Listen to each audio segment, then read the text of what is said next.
Oh. Welcome everybody to Prince of Backlog. Oh, I don't know what episode this is anymore. What is this? The 6? It sounds like a 7? Kushmakuzi. It's one of those. It is September 30th, 2020. I know that much. And this is Friends of Backlog, and we talk about things like games that we've played that are old. Sometimes they're new. Sometimes we talk about news. And we're not going to talk about politics because it's no fun for anyone. Not for at least the next 2 hours. Yeah. We'll be good about that. So today is going to be Spider-Man, PlayStation 4. There's been so many Spider-Man games. You always have to say PlayStation 4 after you say Spider-Man, don't you? Yeah, that's kind of weird. But anyways, we're going to be talking about that. I played it recently, finished it last night. All the DLC. I did not complete all of the objectives in the DLC. I did in the standard game, but not in the DLC. I don't know why we had the podcast then. No, I'm sorry. So. I feel like I have enough information to talk about it well. And then you guys, when did you guys beat this game? It was about the same time. When was that? March? March or April. Okay. Yeah. Without going to like my account. Okay. But I mean, this game's been out for how long? 2018? 2018, so like 2 years? Yeah, I had it. I bought it day one, and I had it sitting for... I don't know how it happened. I just didn't play it. And then when quarantine happened, it was sort of... I mean, that's true Friends of Backlog. So Right. So I mean, like, we actually are going on a backlog game, but I'm the only one who played it very recently, so I probably will know it better than you guys will. Yes. Yeah. I actually don't. So one thing that I thought was interesting is that both of you guys really wanted me to play this game, and you're like, "This is one of the greatest games in the world." You're like, it was the worst thing I played in months. No, I'm not saying that. I want to ask you before I tell you what my opinion is, why you guys wanted me to play this game. Before I answer that, I'm gonna say this sounds like a trap. It's not. I swear it's not. Can you explain your intentions fully? So, there are things. I have my own opinions about the game. I'll tell you. I think it's a good game. I think it's a good Spider-Man game. And that's about the extent. And so Okay. I'm curious what stood out to you guys so much about this game. Go for it, Nick. Okay. Well, I'm a little biased with this because I tend to like everything Spider-Man. But this game, it is probably the best Spider-Man game that I've ever played by far. I would probably say it's probably the best Spider-Man game that exists, yeah. And I think I'm going to have more fun playing this game because it's the best Spider-Man game I've ever played than normal. But I thought that I really enjoyed the story. Also because I'm engaged in a lot of things Spider-Man, but I really enjoyed the story. I thought that the voice acting was great. I thought that the game was just a lot of fun, just swinging around and finding stuff. And I know it's a little bit of a beat 'em up, but not at any point did I feel like that's all it was. And I didn't get bored at any point either. I don't know. I think it really handled that open world concept well enough where I didn't feel restricted. Felt like I can kind of do what I want when I wanted, and if I wanted to do the story, I could do that. And the story I felt was really engaging, and I thought really well written. Definitely by people who like Spider-Man as well. So it was aimed at somebody who likes Spider-Man, definitely. Or you can find lots of little things. I would agree with that. I think that this is definitely one of those games that was like, if you like Spider-Man, you're going to love this game. And now, I'm not saying this like I don't like Spider-Man. I like Spider-Man. But I have this weird thing with not Superman, but superhero video games that just never appealed for me. I don't know why. I have no clue. Maybe there's some sort of weird thing that I blacked out in my head to where I just don't like video games with superheroes. But something is just tainted in my mind when it comes to... Well, they're generally bad. There's some really bad ones. I think that might be it. They're almost all bad. and they've been almost all bad from the beginning because at the end, right? Well, okay, so it's one of my criticisms of comic book movies in general is that at the end of the day, all of the conflicts are resolved through violence of some form. All of them. That's why they're at the end of the day they're sort of like action movies, right? So because of that, when you translate that to a video game, for the most part, they're all like beat 'em ups because that's all you can really do is just do beat 'em up, beat 'em up, beat 'em up. And the way they've done them is sort of like the side scrollers, and then they can move up, and it's just you're kind of doing the same beat 'em up stuff, and the story elements can't really focus on them that much, and so they're really boring. They really are, which is why I think when you get like the first superhero game I ever really enjoyed that I can think that wasn't a fighting game. Some of the early the fighting games like the ones that have superhero characters, those I think are a hell of a lot of fun. Marvel versus Capcom or something. Yeah, Marvel versus Capcom. There's just the straight X-Men fighting game. I can't think of the names off the top of my head. But it's like I want to say the Lego Marvel game, like those, because it's sort of like it strips it down, and they're just allowed to be fun, and they make fun of the world in a way where it's like it's respectful because they understand it, so they know the right jokes to make. And then when you're doing beat 'em ups in Lego, it just feels fine because then you can be, which I will connect this to our Spider-Man game. You can have fun with the mechanics, but not worry about it trying to be kind of great. And I will say, at the end of the day, the thing I loved about Spider-Man was it's a unique mechanic. Because they've never been ever outside of the original Spider-Man, they've never been to pull off the feel. You're like, holy shit, you get to feel like him running through the city. Like I've never played. You said running. It's swinging. No, but you do run a lot because you can run up buildings. Then when you're like, I mean, up buildings, sure. I don't know if I know what the ground looks like very well. I don't know what the ground level looks like almost at all, except for when I go down and I fight a little bit, and that's it. Yeah. And that was like I heard someone say that. There's never been a fast travel mechanic in a game that was used that as the least amount that it was in this one. Because I would do that all the time. I have so much fun going from point A to point B swinging that I rarely fast traveled because it was so much fun. Just mechanic was a lot of fun. That was also one of my criticisms of the game is that fast travel was almost useless because if you did, you missed out on a lot of conversations while the between point going to your point, it just cuts off because you get to the quest area so quickly. But that's true. I mean, I didn't fast travel a lot. I did it. I did it enough to get the achievement. But honestly, when I fast traveled, it was hilarious every single time you do as well. They did just that the little scenes. Yeah. And going around the city and web slinging around the city it's really smart the way they did it because there's so many different pieces of architecture that you can link onto to be able to do different types of moves when you're going across the city. It's not just a standard just press a button and fly. You can really kind of be creative when you're flying when you're going through the city as well. I thought that was kind of neat. And you can get abilities where you're kind of running along the floor and you're jumping and you're bounding kind of like a Superman jump and I don't know. I never felt bored going through the city at all. I don't think I used the Superman jump at all. I think what did I build up? I built up a handful of skills, and after 10, I was just like, I don't really care anymore. I've done I've gotten everything I need out of it. And then it's just I guess I'll start filling it up. It's the same thing with almost all of the upgrades, to be honest with you. What was it? I did not use a different thing besides the focus and the ability in the suit the entire game until it forced me not to use it at the very end. See, I think it's important to use the different suits when you're trying to accomplish different objectives. So it might give you an objective to electrify everybody, and in that case you're kind of funneled to use that suit that causes everybody to get electrified within a certain radius. Yeah. So I think that was part of the fun too. Is when I was you try to go and do everything and get top grade ratings in every single I don't know what are they.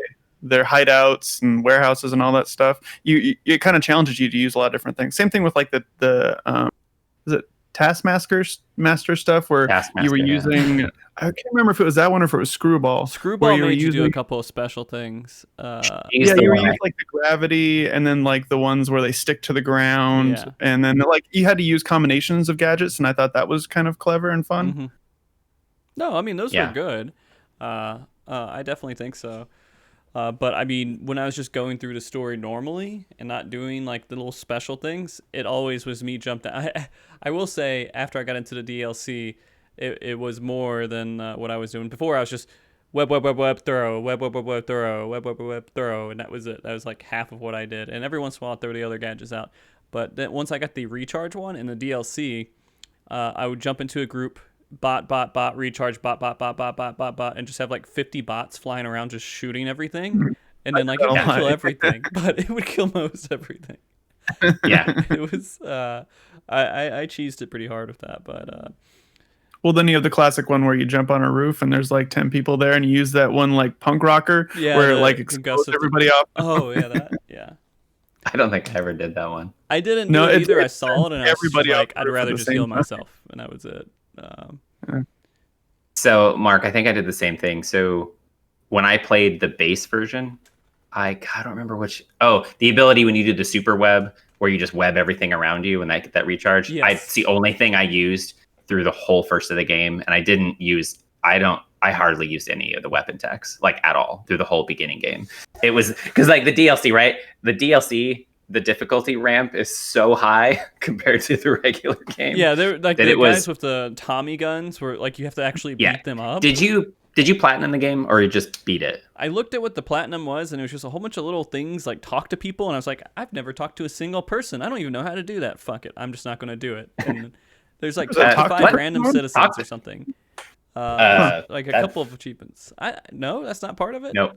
They must have been side missions, is my guess. Yeah. Because like what I did is I completed every objective there was and every side mission. I didn't do trophy. I didn't go look at the trophies and say which ones I need to do, but I did go in everything. I 100% the first part of the game. So I don't know. When I was looking at trophies, some of them were just kind of random things. And it's like I don't feel like going back and doing it. Well, I was gonna say because I honestly think some of the hideouts were the hardest things in the game. Like you really had to plan it and use every single gadget. Like I would go in full gadgets and leave completely empty and barely make it through. You're just like, well, wow. I did a lot of. What did I do? But it was I DLC just hideouts. Kept webbing and throwing people. It was just I would go into like a hallway like area where only a few of them could come at a time. Web, throw them against the wall, and just keep building up like this collage of web criminals on the side. It's just like you're like, it's my Spidey Monet. Yeah, and so. I don't know. It was never too crazy. And then eventually, I was able to pull weapons. And so it was just constantly just knocking them down and just shooting the web. And I don't know. I got into a groove that felt like it was easy. And so I just kept with it. Oh, that's fair. There's some stuff where I like disable people by the end just get frustrating. Like they're the jetpacks, they weren't too bad because I would basically just dodge their shot, then hit the triangle button to charge and knock them out instantly. Because if you had the dodge and charge, I think, and then I think the jetpacks were like the hardest for me, honestly, but only when there were like 3 or 4 of them at the same time. Yeah. And you had other things going on in it because if 3 or 4 at the same time, you can juggle them in the air, with a little bit of skill. But when there's a whole bunch of stuff going on the ground as well, there are some Sable camps that were kind of a little intense. Maybe just to get like the gold or 3 stars or whatever it was. I actually can't really remember. But like if they're like, hey, get this many swing kicks off of people, and you're trying to do that while there's everybody flying around you and killing you, it's hard. Well, there's the one Sable group where it's like you have to get 100 hit combo. Mm-hmm. And that I remember having that was I think the hardest thing in the entire game for me was that one. I did not do it. Every single one, I did it once, and if I passed it, I was on to the next thing. And so maybe that's part of the issue. I didn't challenge myself enough with it. I mean, it's not even an issue. Like I still thought it was a good game. I just didn't think it was like an amazing. Like when I think of Ghost of Tsushima, Last of Us 2, and Nier, these games still go above what Spider-Man was. Spider-Man was a good game, but it wasn't like one of those games that I was like, man, I'm really glad. Like even Disco Elysium, I'm kind of happier I played that than Spider-Man, weirdly enough. Because Disco Elysium had a flavor to it. It was like one of those things, like it was an experience. That game was a complete experience. Spider-Man was almost exactly what I thought it would be. See, and so Brian, you have a history with Spider-Man too. I mean, you've just been close with his story for a long time, like me. But Mark, have you cared at all over the past 20 years? I watched some cartoons when I was a kid. I watched, what was the one that was out? Which cartoons? The one where Spidey points at each other? No, not that old. It was the 90s one, whatever the 90s one was. Yeah. It got me into it, and I cared about that. But then, like, story got weird, and something weird happened with Mary Jane, and I was like, what the fuck is going on with this? I couldn't keep up with the series anymore because I missed an episode here or there. And there's some Spider Queen in the background. I don't know. There was all that crazy shit. I think I lost track of what was going on. I was also just a kid.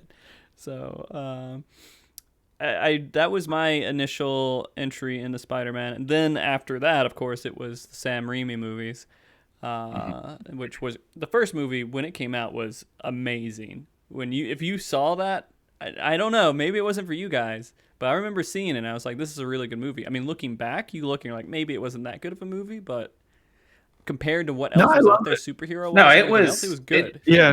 It was a cultural phenomenon, and we know that because, I mean, granted, like, you never had successful superhero movies, and then X-Men came out, I think, 2000. I might get my years right, 2000. And that was the first, like, successful superhero movie that was taken somewhat, I would say, mainstream, like, success. And then it was Spider-Man came out and then exploded, and it was so successful, which is when all the superhero properties started being, like, produced.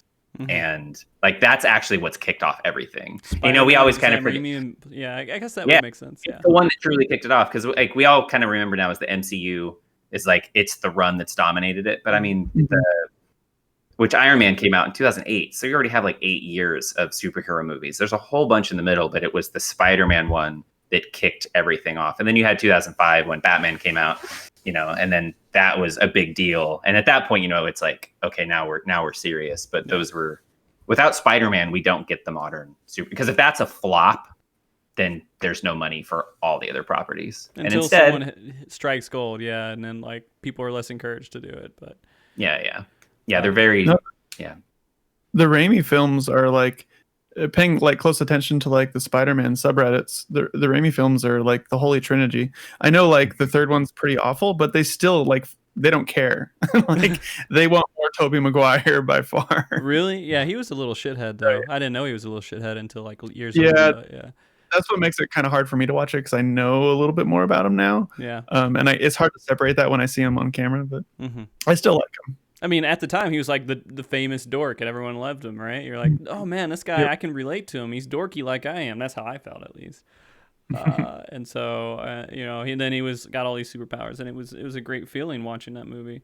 But with this Spider-Man, it seems like it reaches more towards comic books than it does anything else, right? I think that they kind of try to pull from everywhere. From what I understood when they were writing it, they said, let's pull from anything Spider-Man that we want to pull from that we enjoy and try to integrate it and create our own Spider-Man story that hasn't been done before. Was it its own thing? Like what character? Yeah. Like were any of the villains like unique villains that weren't in any other universe for Spider-Man? No. Okay. No. Mr. Negative and except what's the girl that does the kidnappings that forces you to do Screwball? But she is actually canon, but they just updated her. Yeah, for to be a streamer. Yeah. I thought that was a perfect update. It was. To give you an example, they made a whole Marvel universe. So, Mark, I don't know if like you're aware, but there are different Marvel Earths depending on what timeline you're involved in the comic books, and not just comic books, but like MCU and everything like that. So, like the big one, whole like multiverse of Well, I mean, I watched the Miles Morales Spider-Man, the movie, the animated movie. Yeah. Into Spider-Verse. So I know there's like so many other ones. There's like, the noir one. Of course, right? This is canon. Okay. Not just talking about Spider-Man though. Okay. Just in Marvel, most of the stuff that you knew when you were a kid is from Earth 616. But this they diverted so much in like Spider-Man, like the regular 616 universe, that they they moved on to they made a whole new Earth just for this game. So this is another alternate reality that if Spider-Verse wanted to tap into in the future, they could, because this is a whole nother storyline with Spider-Man. Huh. So this is just a common thing. It's just like everyone has their own version of Spider-Man, and they call it Earth this or whatever, and it's just this. Well, so it's the way that Marvel had to reconcile through their, 70 year. I was like, actually, they just had the 80th year, wasn't it? Like recently, yeah, 70th or 80th. So they had. Right, they have stories that how do you reconcile this in one kind of canon? It's impossible. So they've sort of partitioned a lot of things out that like these storylines are allowed to be on this version of Earth and these storylines are on this version. But they do acknowledge it's kind of like a pocket universe. So if there is a multiverse that all of them exist in different canon, which is why like Doctor Strange pops up at different places here and there because he can actually go through it. But it's basically right up through like the 90s, you just kind of like, this is all just one universe, which kind of becomes insane when you take it in totality of like, but this is where they actually started separating it. So there's different universes all over the place. And it allows them to reset their universe too. So if they want to like, you want all new characters, well, maybe same characters, but different like genders or just different, they look different physically or just different backstories and stuff. They could just do a whole new Earth with all new like Spider-Man, Thor, whatever you want, and then re-release a new set of comic books based off of that Earth universe. Yeah. Okay. Gives you a lot more freedom to tell stories and not be beholden to the baggage of whatever your previous canon is. You're allowed, and because they're so different, you're allowed to retell a story and not freak out and be like, oh, but this is the canon. You can't change that. And you're like, hey, this isn't. Guys, these stories aren't documentaries. They're like fairy tales. They're like myths of our culture that we're allowed to keep retelling in different ways to different audiences, to different, to find. Okay. Oh. Nope, there he went. He's gone. So to give you maybe to bring it a little bit further, so Miles Morales in this one, this is why it's different than Spider-Verse. This is not the same Miles Morales that you saw in Spider-Verse. Okay. It's not just a different story. This is a different Earth. So he might have a completely different story that has nothing to do with what we saw in the movie.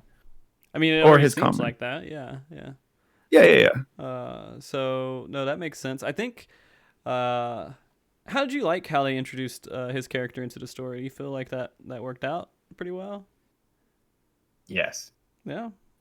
I mean, like going through it, you played Mary Jane and you played Miles a couple of times. I mean, it was a nice little, I guess, breather from what you were doing the entire time. I think that was the only purpose for those missions, because otherwise they were just dull, and they were just like, you go from this like strong Spider-Man running around doing all this crazy stuff to just a little sneaky mission and trying to avoid people. It does two things, right? Because like one of the big part of the story kind of gives you like historically like the Mary Jane's character gets completely shafted. She's like the princess who gets saved, and they play on that trope, which I love. When she's really upset, she's like, do you know what it's like always being saved? It sucks. And you're like, yeah, it's a really good point. That would be terrible. Yeah. But it gives her more agency, and it actually allows her to be a real character. So by playing their character, you're actually able to understand them as more characters and not just these like, everything's a side piece to Spidey, which is how you get kind of shitty writing where you just kind of these are all props for Spider-Man, and instead it's like, no, he actually exists in a universe of characters. It's not just serving him. I liked it all, and I liked the change of pace where she was basically pulling a Assassin's Creed style stuff.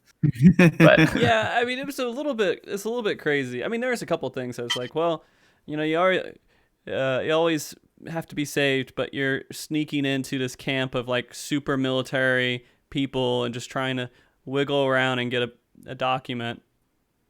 But how I think what it's arguing before that, it wasn't her just being a journalist who was getting caught. It was that she was just getting caught because she was related to Spider-Man, and this was her like being like, "Fuck that! I want to be a person who's not just, I want to be my own thing, and I want to be my own person doing what I want to do," which isn't common in that storyline. Usually, she doesn't get a lot of that.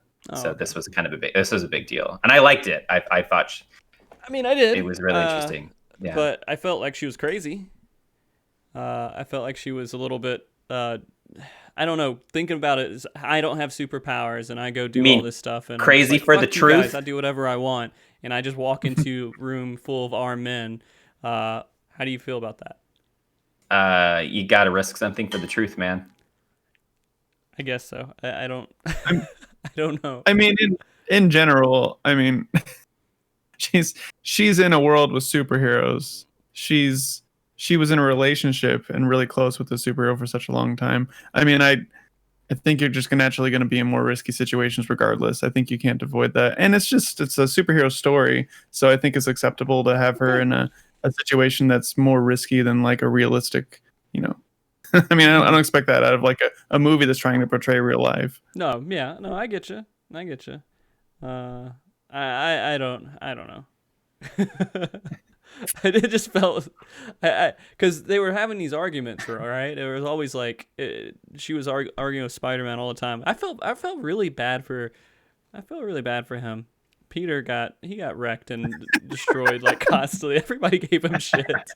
It's just like him being shit on all day. And then like he's constantly late. He's like, "Oh yeah, I'm late." I'm like, "I didn't even know about that. How am I supposed to be there on time?" And I'm like, "I'm not. Fuck it. I'm just gonna go do like 50,000 things, and then I'll go." It's just like I'm already late. It's like a trope for Spider-Man to be late to things. Yeah. Because it's a balance of life thing.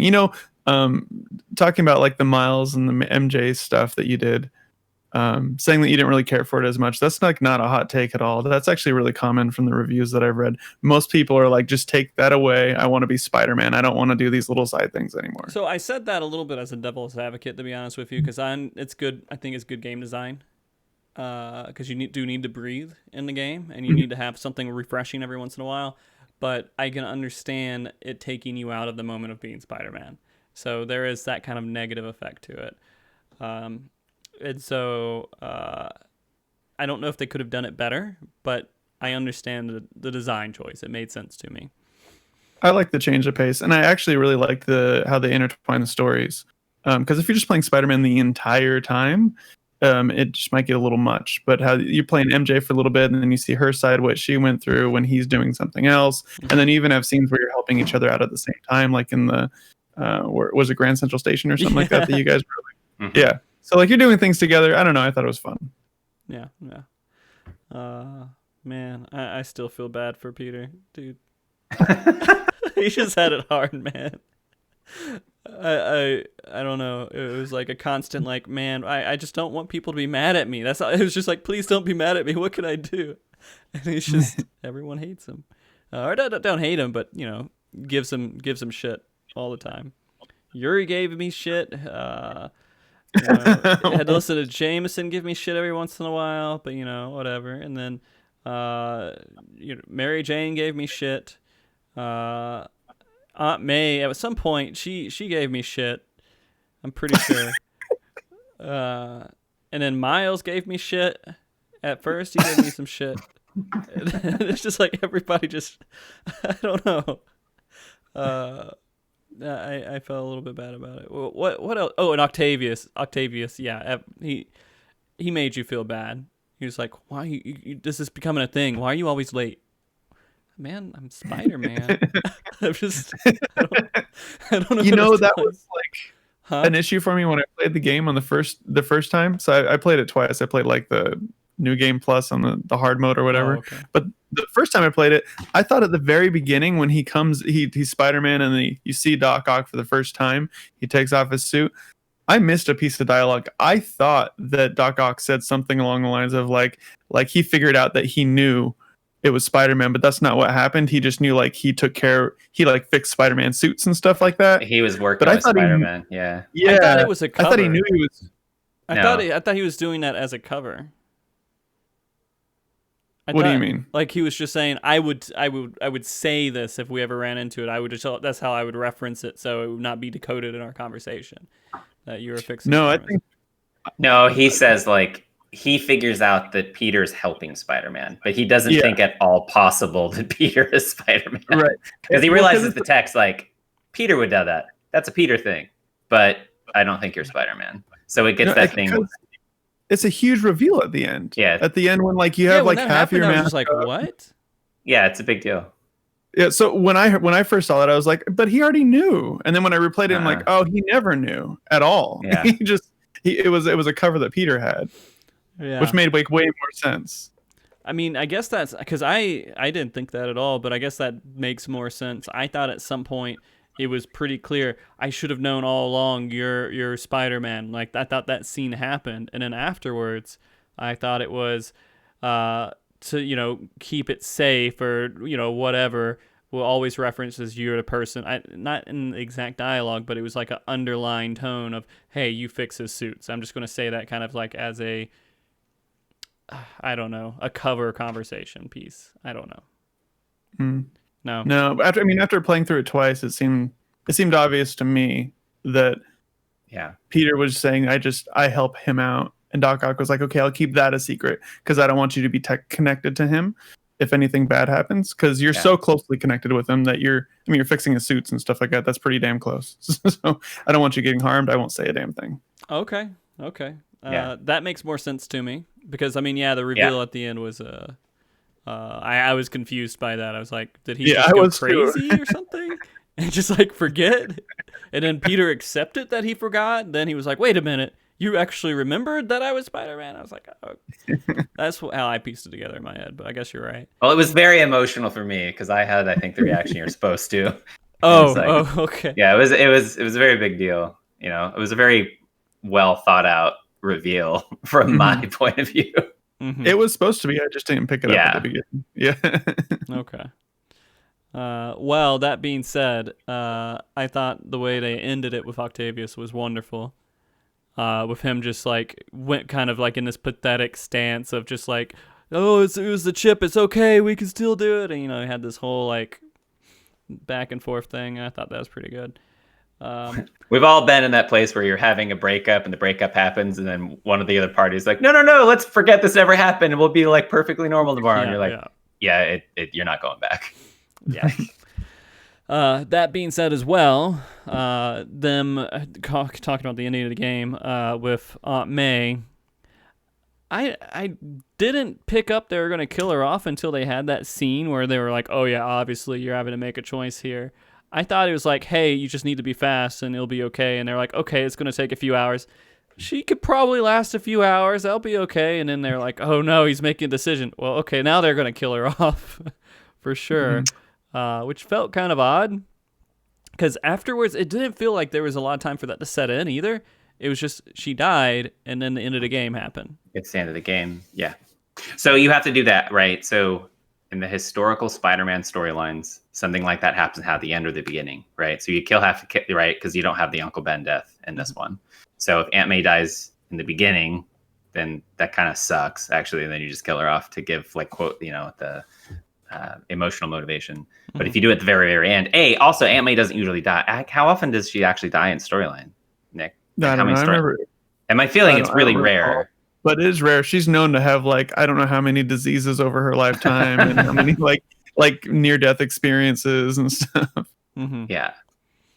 And she's such a lovable character that by the end you think like she's the emotional rock. So you get because actually, is there another point of loss that Peter actually experiences being Spider-Man throughout the whole game? I mean, it's like a really Miles' big dad, deal, I guess. Which is a big deal. Yeah. But like that's his circumference of life. Yeah, like that has been with him forever. Like one of his anchors. Yeah, she was an anchor for him. There isn't. No, the Aunt May thing is. I thought it was kind of a smart ending actually, because like Brian mentioned, traditionally you have Ben that passes away. Mm-hmm. That's already happened. So it makes sense to have somebody that's close to him pass away for him to grow, or just move on with his life. And Ben dying is like a traditionally a selfish thing in the Spider-Man canon, because he could have saved him, but he didn't because he selfishly, depending on the story, you want money or whatever. And this was a very selfless thing that he did, saving tons of lives instead of just Aunt May. So it's kind of like a reverse of what normally happens in a Spider-Man story when someone close to him dies. And it was smart to put that at the end. Yeah. And that was a strong bottle, by the way. That bottle was like indestructible. Because I think they fell off of a tower with it, and it's okay.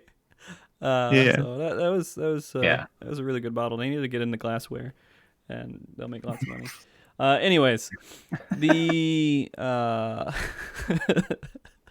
there's little things like every time I play a game like that, and I know it's gonna be there. I just see all the little things. I'm like, all right, all right. The little like, okay, I get it. Well, there becomes a moment at what point, right? Do you want to criticize the MacGuffins and go after the superhero physics of it all? Yeah, like it's like. Yeah.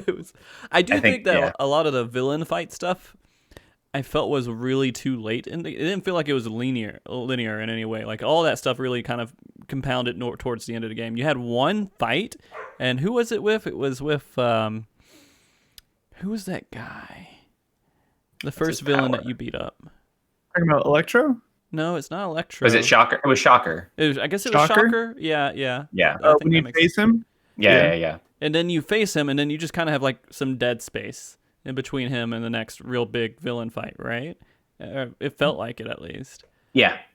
Well, I didn't mind that because the way that they'd set it up, that by the time you face the villains, you have to accumulate so many skills that they don't have to keep toning the villains down to adjust for what your skill level's probably at. And then by the time you get to all the villains in the end, they can just do the villain that they want, and you've probably figured out all the skills that you need to defeat them. I will say there's a couple of moments in some of the fights where I was like, I have no clue what to do, and I just had to like eventually figure out, I'm supposed to swing around this part or something. I don't know. It was I know with the Octavius fight, I had no clue you could swing around the top of the platform, and so he would lightning the ground. I'm just like, well, I'm just jumping around and dying again, I guess. And just like I would try to turn the camera up and throw the thing back at him, but like it was such a I don't know, impossible feat to angle the camera and grab it at the same time. So I just dead every time. And then Electro took me a while because I killed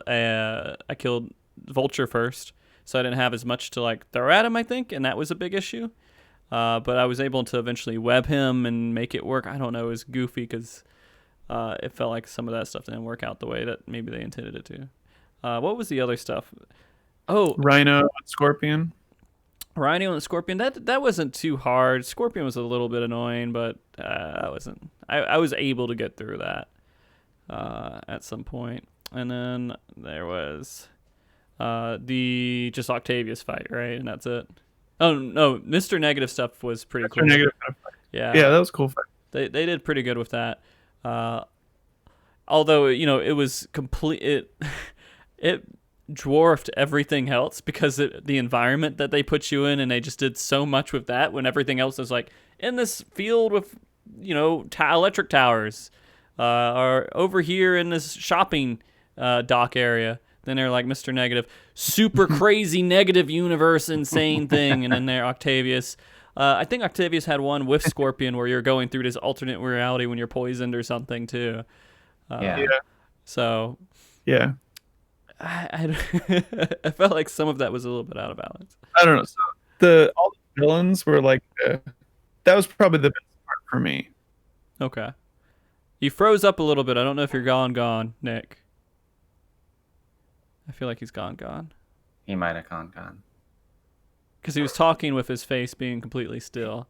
Yeah, I was curious if he was going to come back, but it looks like he flatlined. He might have flatlined. He'll come back. Our cameras will just get messed up for a little bit.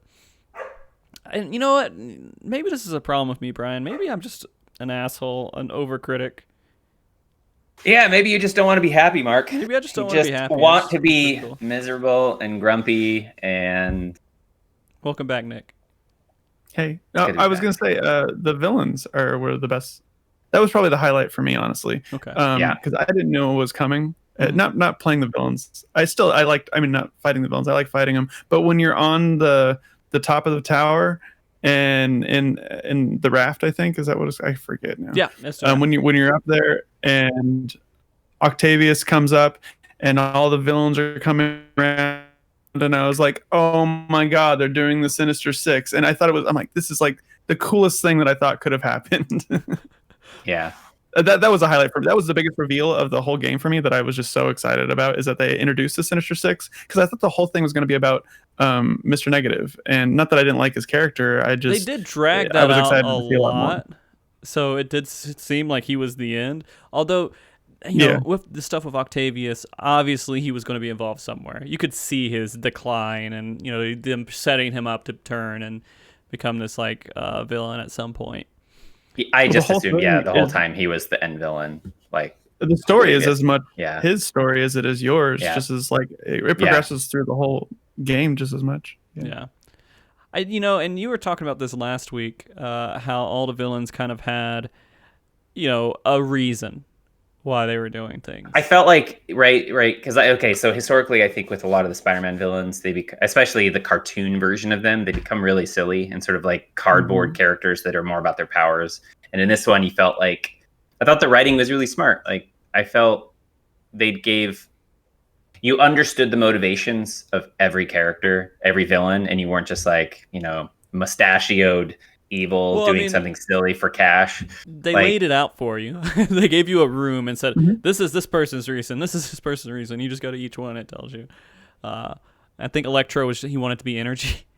It was just it was, he just has a thirst for power, but it's Brian's right. They made him feel like they're real people. Okay, they're not just like this stupid villain.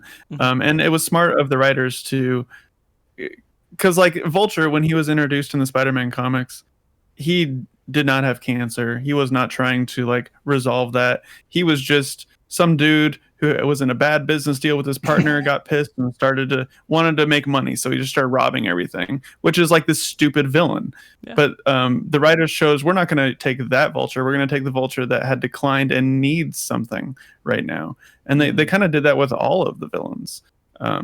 They made him feel like real people. Yeah. Although he didn't have cancer when he first started out. I'm sure he was a piece of shit when he first started out. Just he had cancer then, right? Sure. Right.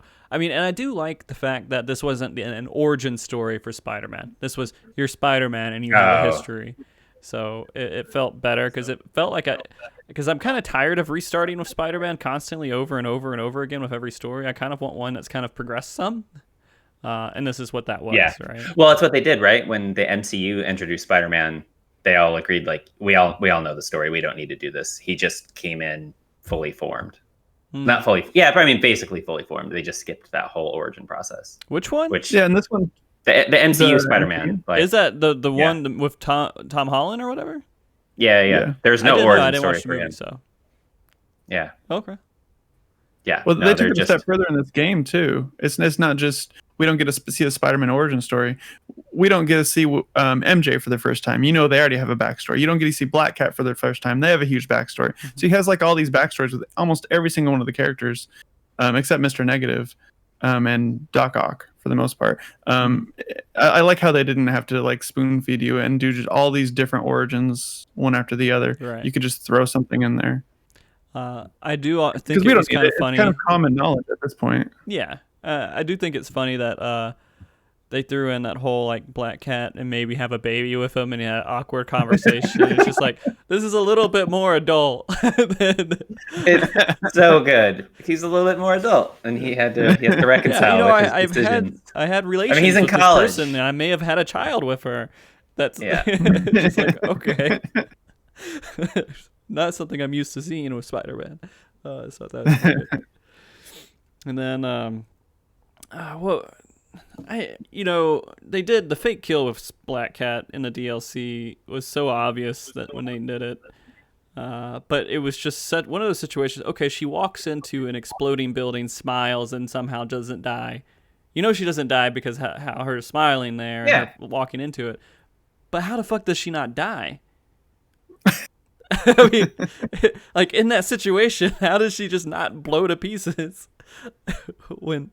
Like what? They didn't even excuse it. They didn't say, "Oh, she did the special thing to get out of it." She probably has a secret lead-lined refrigerator, kind of like Indiana Jones. Yeah. She just went in there, blew it up, and just walks out. Super cool. Yeah. She planned for that. I mean, it was in front of them though. She opened a door, an explosion hit her face. She painted the lead-lined refrigerator like the brick. So when you thought she was walking in, she was walking into safety. You know, I've seen real life magicians do crazy stuff that I thought was actual magic. I think this is okay. She David Blained it. Is that what happened? Yeah, exactly. Yeah. Okay, I got it. So I want to know what suits you guys wore the whole time. I wore the one with the classic. I think it was the classic the entire time. I didn't change it. Okay. So I wore one of the more modern ones, but at one point I was wearing the suit where it's like the golden black the whole time. Do you know what suit I'm talking about? The one's golden black. Okay. Yeah. So I was golden. Well, no, not golden black, but golden. It's like mostly black with gold trims. I forget the name of the suit. So I was wearing that for a while until you have the scene where him and Mary Jane, he makes dinner for her, and then he gets called and has to leave, and that really dramatic moment. And when he walks out in that suit, it's just ridiculous. You're like, I can't take this seriously at all.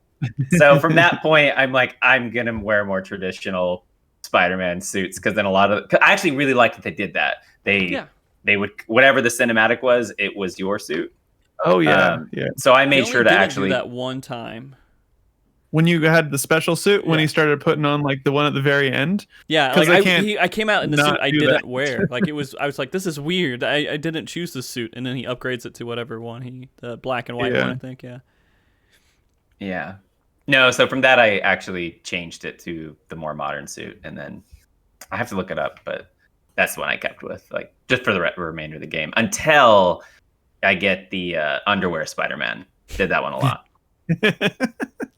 And then we rolled an underwear Spider-Man for the rest of the game. Actually, I will say, it just seemed hilarious. I did try. What was the one that where you're just like animate it?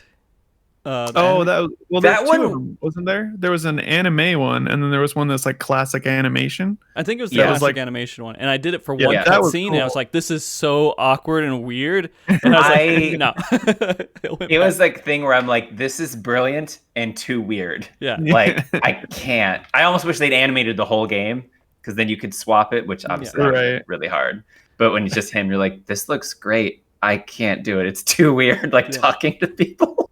Yeah, it distracted me too much from the actual game, so I was like, "Yeah." What about you, Nick? I wore this suit the whole was time. Yeah, Spider-Man 2099 is like my favorite iteration of Spider-Man. Okay. So I was really excited that you can get his suit so early, and even more excited that you didn't have to sacrifice anything by wearing any suit that you wanted. It was all cosmetic. That once you got the suit power, you can use that suit power with any suit that you chose.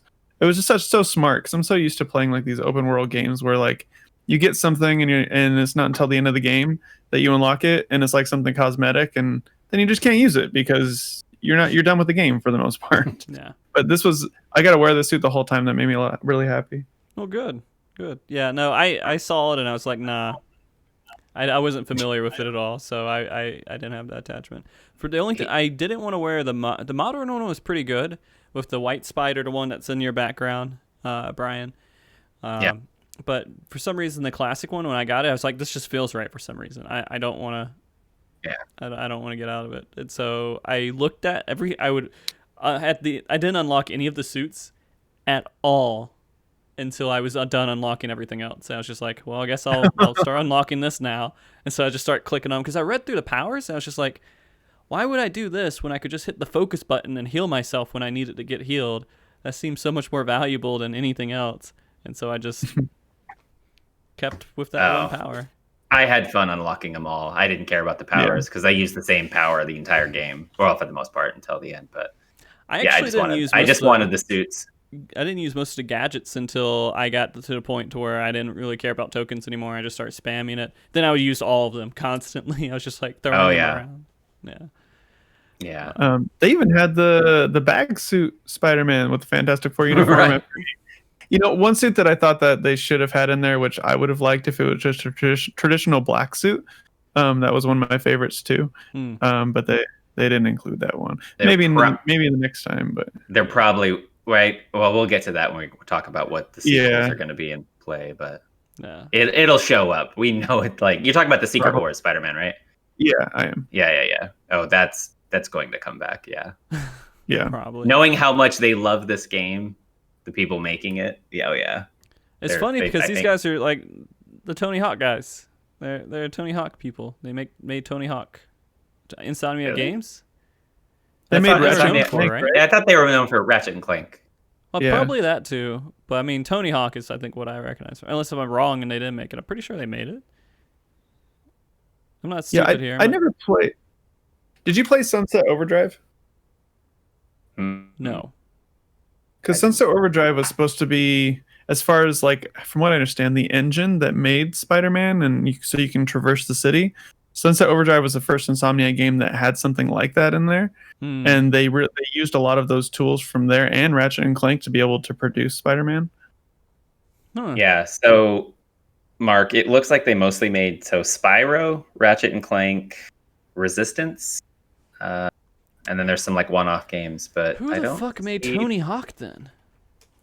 Out of these guys, I don't know. Because I remember the eyeball. What the fuck? Is this real? Am I just completely Tony Hawk? All right, Insomniac Games, Tony Hawk.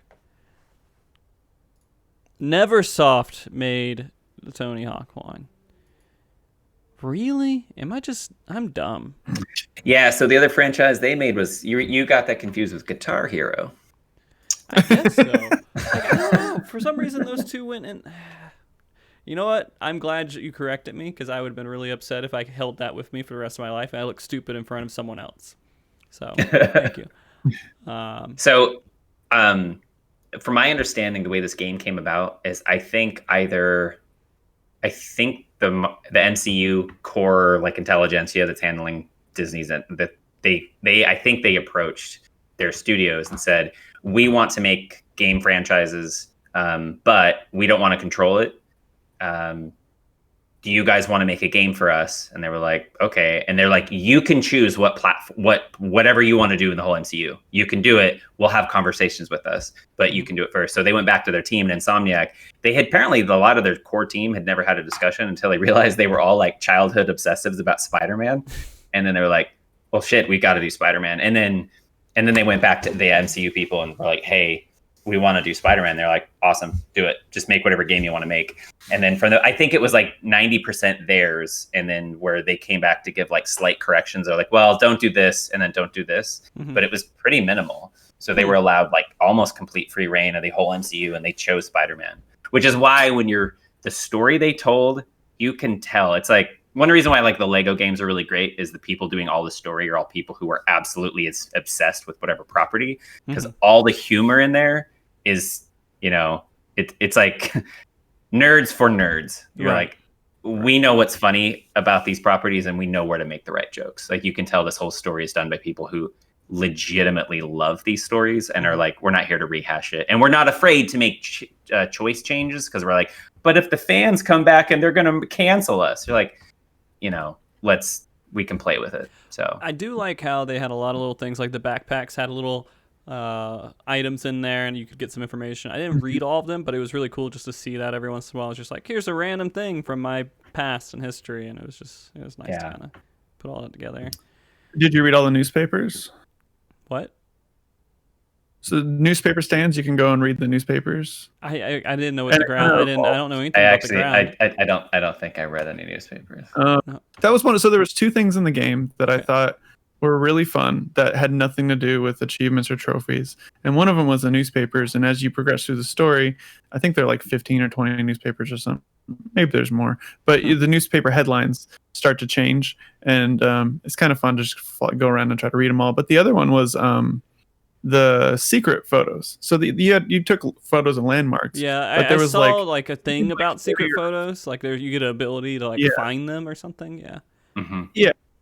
And that was fun, like going through all of New York and finding all of the secret photos, because it kind of forced you to get in like little nooks and crannies that you wouldn't normally think were there. And there was a lot of like artwork and things like that were that was like on walls and spray paint and stuff. It was a lot of fun. And if you do all of the secret photos, it gives you an ESU shirt for Empire State University. So you get a college shirt that you can wear around.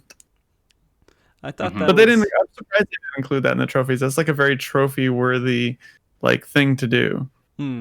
Yeah, I felt from the conversation you guys have had with me so far about the platinum, it seems like they wanted to make it accessible. It was. Yeah. I think so. Yeah. So they didn't want to like go overboard with it. I still didn't do it, but I mean, I try. You know what? I thought that maybe if I 100% the game, I would at least be really close, and maybe I am really close. I don't know, but I didn't see the platinum achievement pop up. I never saw it pop up, so I don't know. You might be closer than you think. I know, like, you don't have to. I thought for a while you had to get every token to unlock everything, and that's not the case at all. All you have to do is just get enough. I thought that you had to get gold or triple star or whatever in every single like timed event or every single warehouse, or you don't have to. So it really is way more achievable than a lot of other platinums that I've played. Well, anyways, I'm never going back to the game, so. I mean, I'm done for now with it. I mean, I'm not upset that I played it. I'm glad I played it, and then I can understand why people like it and everything else. I still think there's other games that it didn't top the other games I played this year yet. But I do want to... There's one other thing that I wanted to talk to you. Did you like the mini games with the sequencing and the what was the hacking? I thought it was fine. It was a good change of pace, just like the MJ and Miles stuff. Yeah. I didn't think they were wrong with it.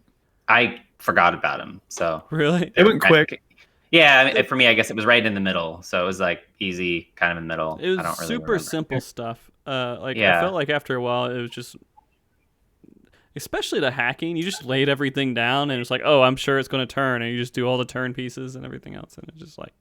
But the other one was smart, how it had this pictography stuff, which is a sciencey thing that they use in like astronomy and chemistry and stuff. And so it was kind of neat that they included a simple game like that that Peter can do because he's a sciencey guy. Yeah. It wasn't just I don't know. I thought like that a was super genius sciencey guy. Yeah. No. Yeah. I thought that was a smart idea for a mini game that can't get a job. Well, that's also kind of his trope. All he wants is money. He can't get any money. For some reason he can't get a job, but he can invent like little mini robots and go like do all this crazy shit. Yeah.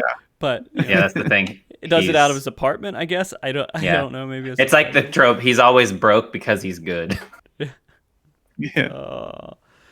And there's some. I'm trying to think of what else stood out to me about the game. I would say my favorite. Oh, go on, Nick. I was just gonna say on saying he's always broke. One of the first Spider-Man comics, I don't remember. It's in the first like 10 Spider-Man comics for Amazing Spider-Man.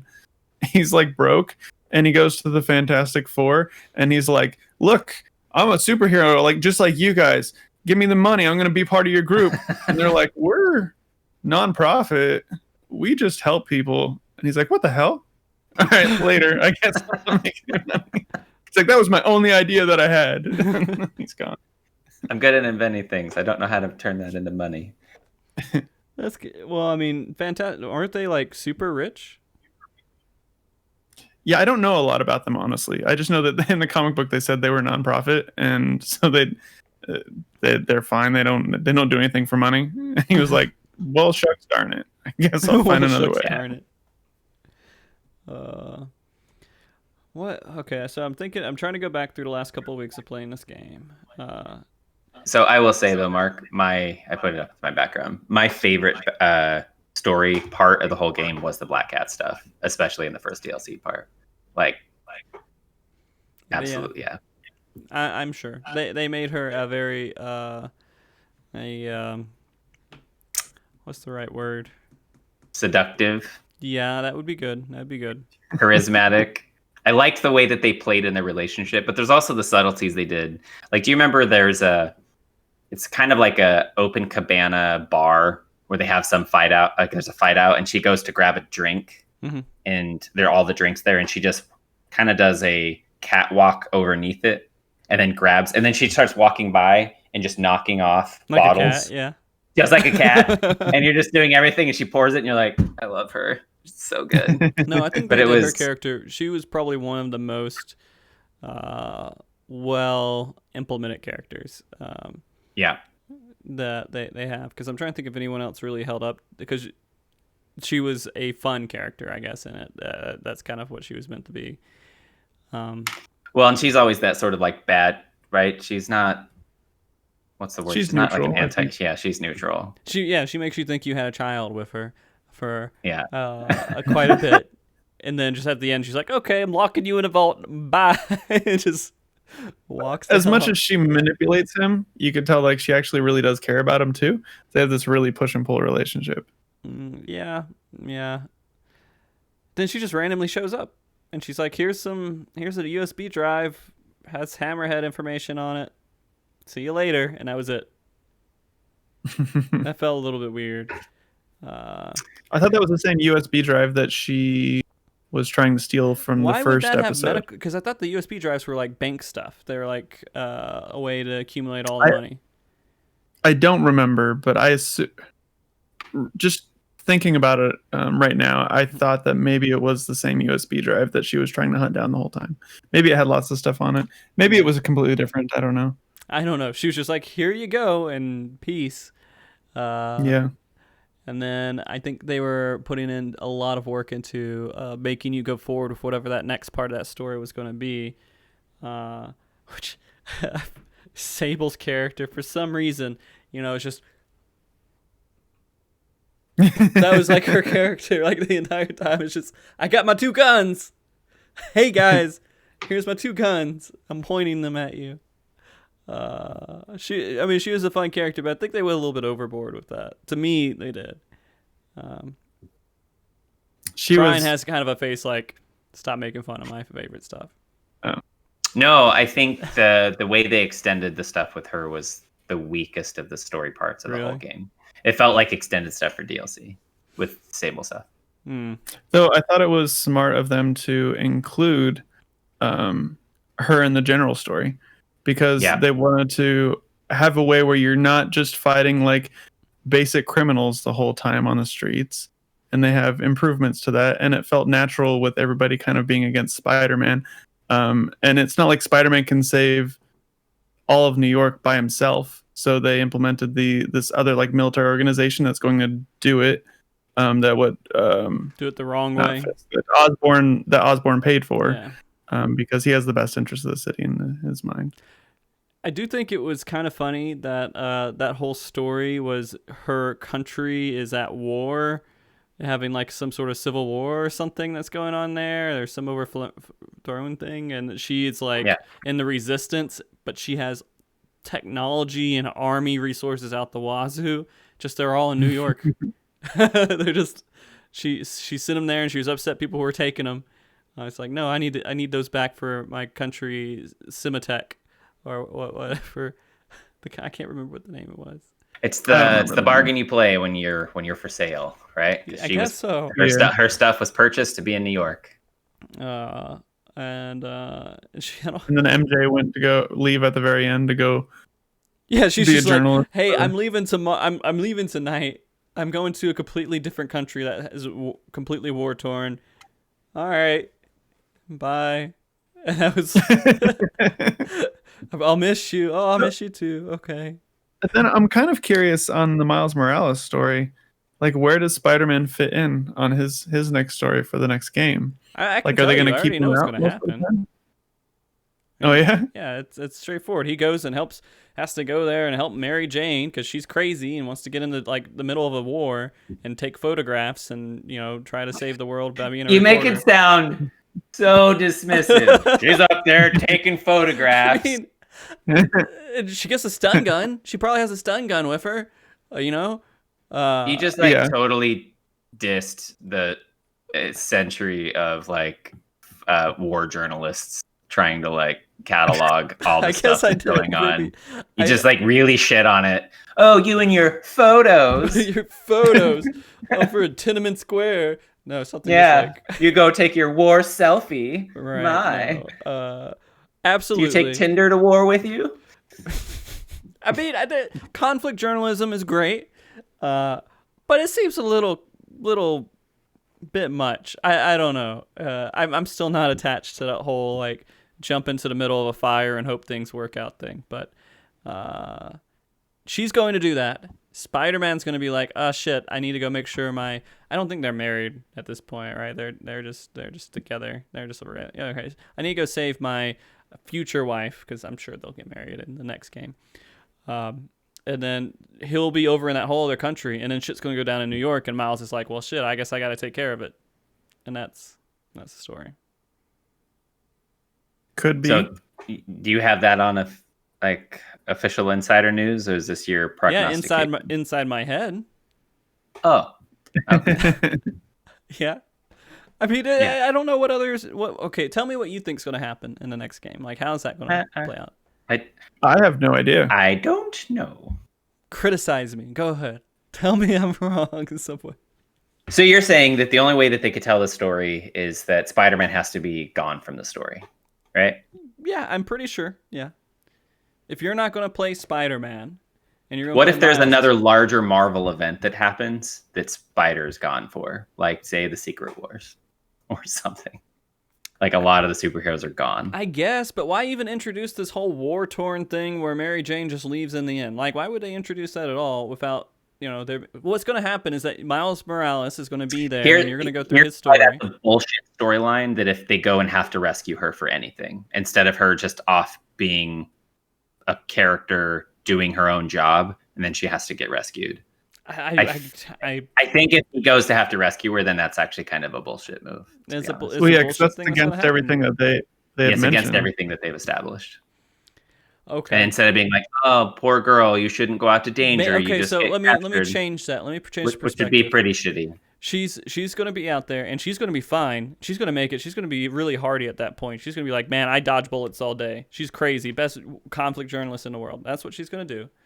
And then he's going to be like, well, I still care about her. I'm still worried about her. Let me go check up. And he's going to go, and she's going to be like, why the fuck are you here? I got this. But he's going to be over there. So that's anyways. better. Yeah. Okay. Also, maybe she's an adrenaline junkie, right? Maybe. New York has been saved, so now she has to up the ante. She's almost like dealing with PTSD. She's just got to keep a fucking vacation before she went out on this strange thing. She was like, "Hey, Spidey, let's go on a vacation after this. We both could use it. Let's go to fucking war country." All right, what the fuck? So I think if we learned anything from MJ for this iteration of MJ, and then she's very independent. She loves her job. She's gonna go where her job takes her, regardless of her feelings for anything else. Mm-hmm. We know that their breakup had something to do with him always saving her, and she's stuck in this damsel in distress thing, even though she doesn't need saving all the time. No, they're stuck in this. And I think that when they got back together, they grew enough where that's not in their relationship anymore. So maybe it's unlikely that he's gonna go save her because they would have resolved that issue in their relationship, and she's never going to tell him that she needs him over there, that she's going to think she can do everything on her own. So it might not happen. I mean, it might be just the case that Spider-Man's in this story, but he's like as a mentor, and it's not, he's only going to interject himself if something is really dire. I can't see it. I can't see or he just gets captured and he's stuck. Maybe he does get captured. Maybe he gets hit in the head and he just forgets who he is or something. I mean, there's so many little things they can throw in there about that. But Miles is pretty much like, I got to take care of the city. Is there going to be a co-op multiplayer aspect to this game? Do we know about that yet? I don't know.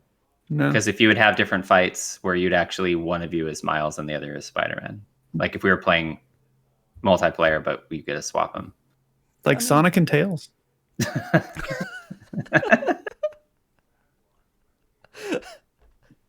No, you're right. You're right. That could be. Yeah, it's just, there's enough.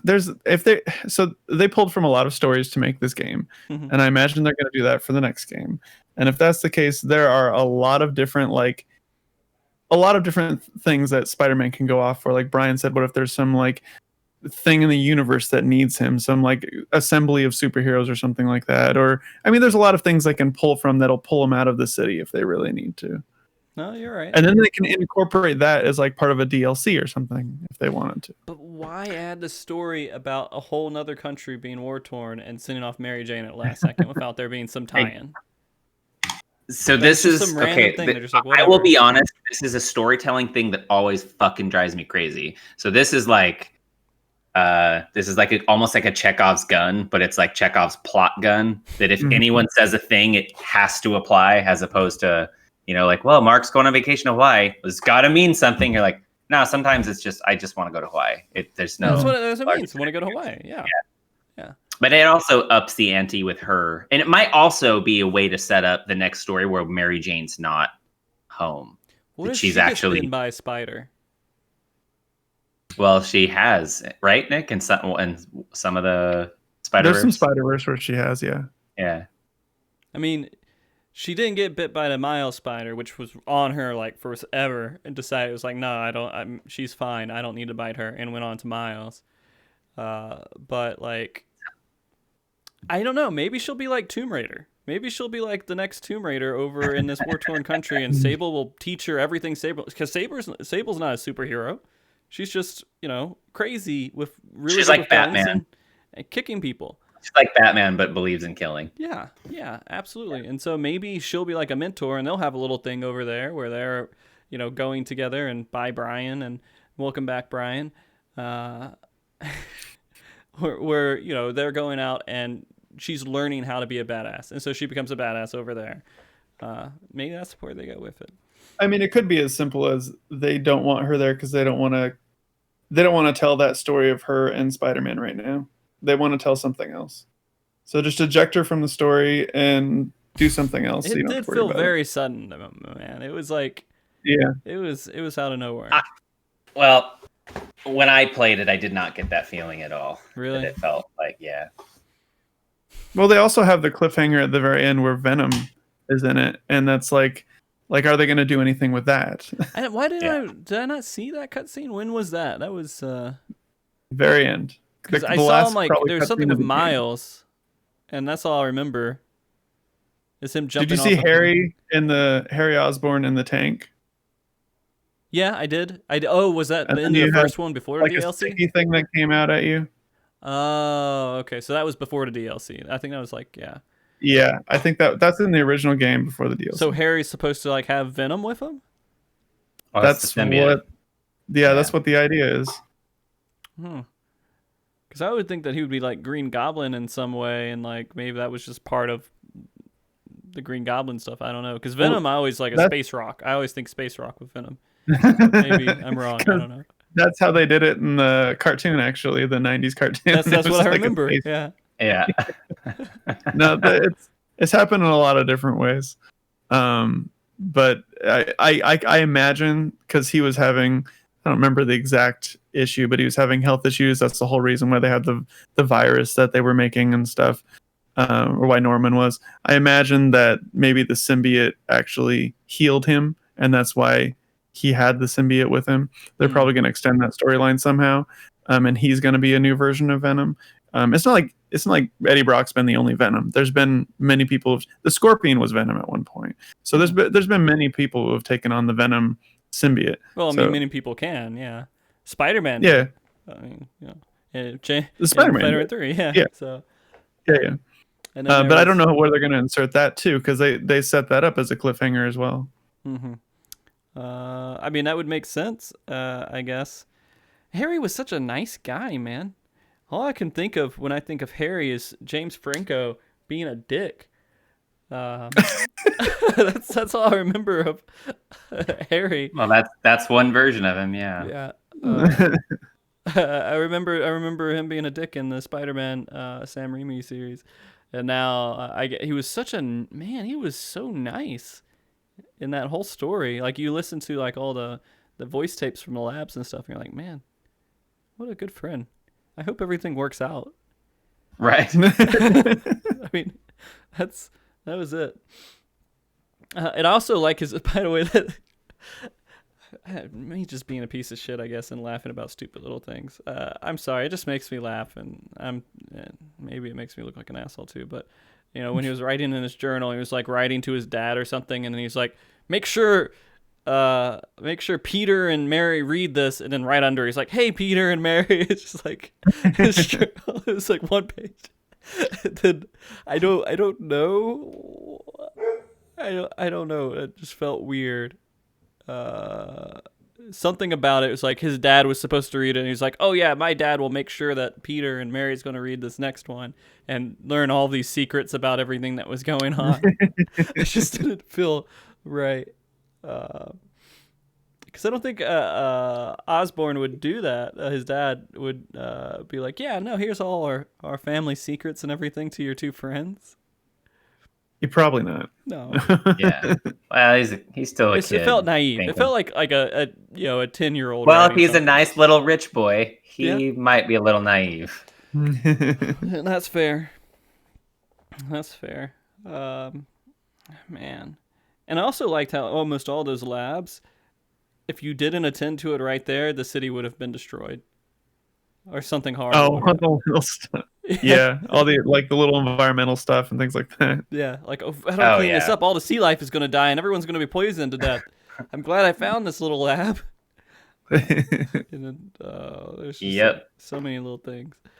I'm kind of excited for if the next one has as many little sub games as this one had. Like, I like the timed events where you had to go through the different I can't even remember, were they rings that you had to go through? Oh, you had follow the drones. Yeah, when you follow the drones, they're like orbs. Orbs, run into the orbs. That's right. Big orbs. Those were, some of them were really hard to get gold in, and it was there was a couple of them that I spent like an hour just over and over again trying to get gold in, and at first it seemed impossible, and then eventually it wasn't as bad. But I really like playing some of those because they had you traverse the area in ways that you really weren't used to in some cases. I thought were fun. I do feel like most of it felt pretty good and fluid, but there were some times where I'm like, all right, now I'm running up a wall. I need to get off the wall. How the fuck do I get off the wall? And I'd press buttons and it just didn't respond the way that I wanted it to. I would say that's the only mechanic that I ever got frustrated is sometimes you would get on a wall and you couldn't get off. And I was like, come on, jump, come on, buddy, come on, do it. Or when you had to go upside down on a wall or angle in some weird way, you had to go about it in the right way, and it's just. But normally it's flawless. Yeah. And there was a couple of times where you had to jump through stuff, or you had to do stuff, and it just didn't click right, and you just had to finagle with it, and eventually it worked. And I also had enemies that were just walking on air a couple of times. I had a couple. I never had that. Really? Yeah. You punched him so hard that gravity was lessened on him. Yeah, I don't know what it was. They were just hanging out and just walking on the air, and maybe there was supposed to be a destructible beneath them, and it wasn't there. I don't know. It didn't really bother me too much. There was a couple times where I was doing the sneaky stuff, and one of the most enjoyable parts was doing the web takedown. And just no one seeing me when I do it, and just doing a change, web takedown, web takedown, web takedown. Oh, yeah. Those were a lot of fun. Knock out an entire camp. Did you 3-star the stealth ones, Mark? No. I didn't focus. I may have restarred or 3-starred a couple of them, but I never tried. Quick. Yeah, because those were the most fun to 3-star. Because once you get your pathing and execution down, it's just dunk, dunk, dunk, dunk, dunk, dunk, dunk, dunk, dunk, done. Because usually when you find out where you have to get the 3-star, and you're like, I don't know how I'm going to shave 7 seconds off. I thought that was perfect. And then you start figuring it out. Those were, I will say, in the base game, because I 3-starred everything. I loved them all. But the stealth missions were, I wanted 1,000 of those. Yeah, they were so much fun. Yeah. That's one of the cool things that made Batman. Arkham Asylum has a lot of the same type of things in it too. I think they kind of. I don't know if this game would have had everything it has if it wasn't for Arkham. You think so? They took a lot of inspiration. Yeah, I think so. I think that game kind of led the way into a lot of these types of games. At least a lot of the side stuff that's in these games. Oh, I can see it. I never played it. I played one of the Batman games. I can't remember which one it was. One of the original, not the original ones, but in that whole series of Arkham's Asylum and everything else, there was one that was before that I played. I can't remember which one it was. And it was pretty solid. I don't know if I got all the way through it, but I got pretty far into it. And yeah, I don't know. This just the new age of beat 'em ups. And Brian, you were saying you don't really like them too much, but you like this kind of. I just liked this one. It has everything to do with. I found Spider-Man's controls incredibly satisfying. So okay, I'm the only one who, well, you like Dynasty Warriors. Like, I loved Hyrule Warriors, Mm-hmm. and I would have told you I didn't think I would have liked it, Mm-hmm. but the mechanics through a lot of the characters are just, it's like, I don't know, if you're playing like a Street Fighter and just pulling off certain super moves for characters is just incredibly satisfying, even if it's not like the greatest thing to do for that character. Mm-hmm. That's the way I felt throughout the whole game, which is why I don't typically like platinum games. And the most difficult part of this game to platinum is the tediousness of doing all the solving crimes for every borough. They're all through New York. And I had no problem doing all of that. Like, it's because it was just, and honestly, even if I was like not sure what to do in the first Spider-Man, I just loved getting on the buildings and seeing how fast you could go and just keep flying across the city. Because there's a sweet spot where if you hit like it's been a long time. Like you hit the double L's and you do the jumps and you can jump, and then pull and then you jump because you get those super jumps. Once you can start timing that, you can really haul ass. And it's just like this is my flight simulator. Maybe we should all play Flight Simulator next. Maybe that should be the thing that we do. I don't think any of us have a supercomputer that can play it. Do you need a supercomputer for it? Have you heard about it? Yeah. I mean, I've heard about it, but I didn't know you need like high specs for it.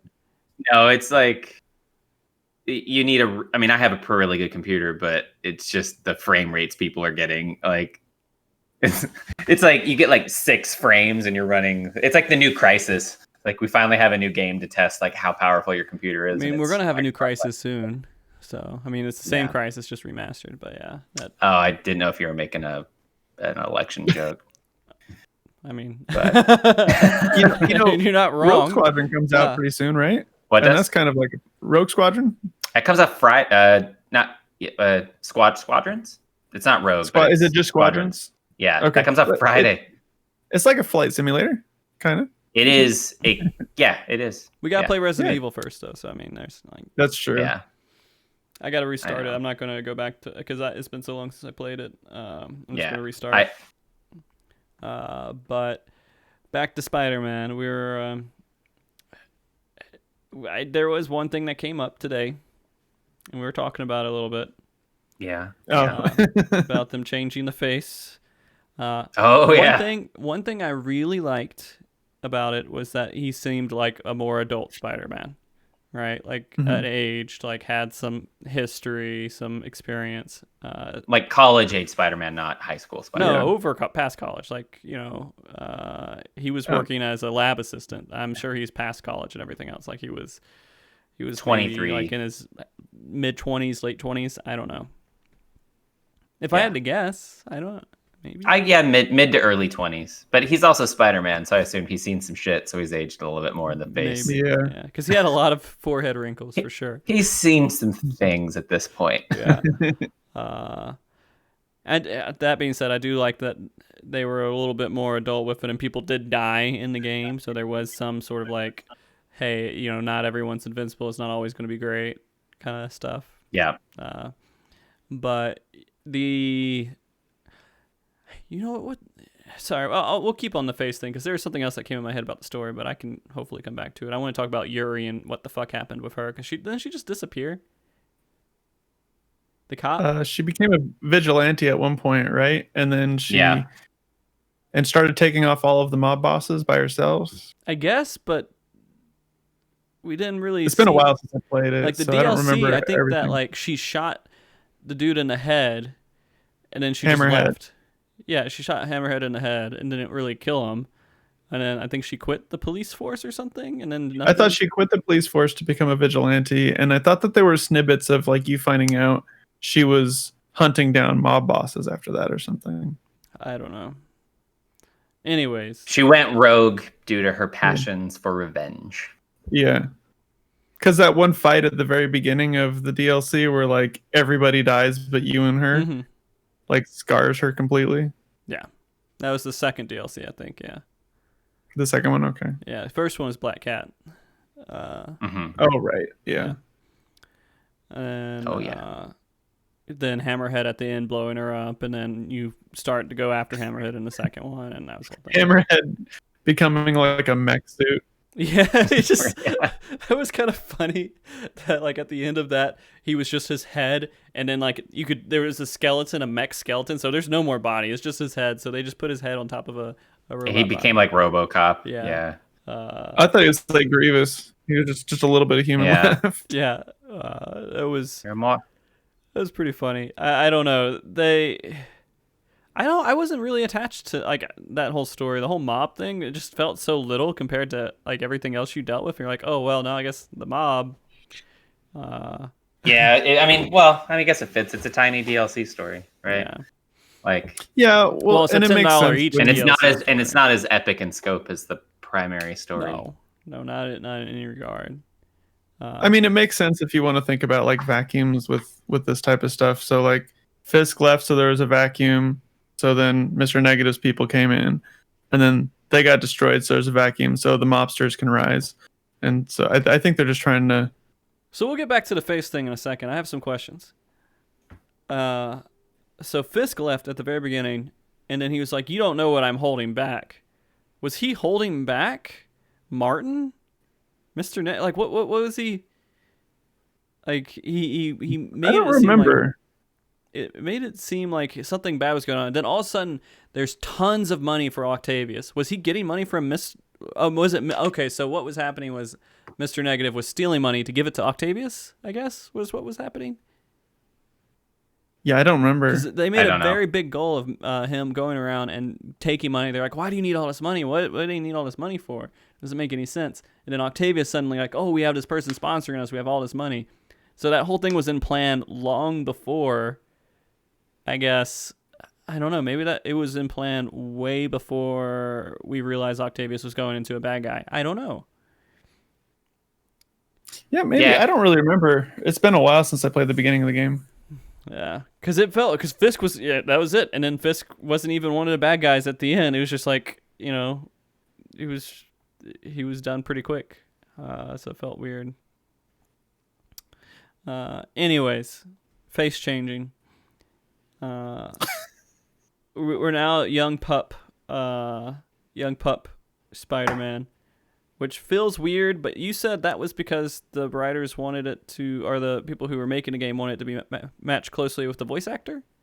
What it sounded like was the original voice actor, when they did all the digital enhancements for the remastered version that's coming out with Miles Morales, the voice acting didn't completely what they thought match up to the face that they had on Peter Parker already.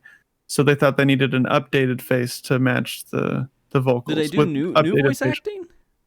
No, same voice acting, but apparently like the facial features didn't match the voice acting as well, so they thought they would update it.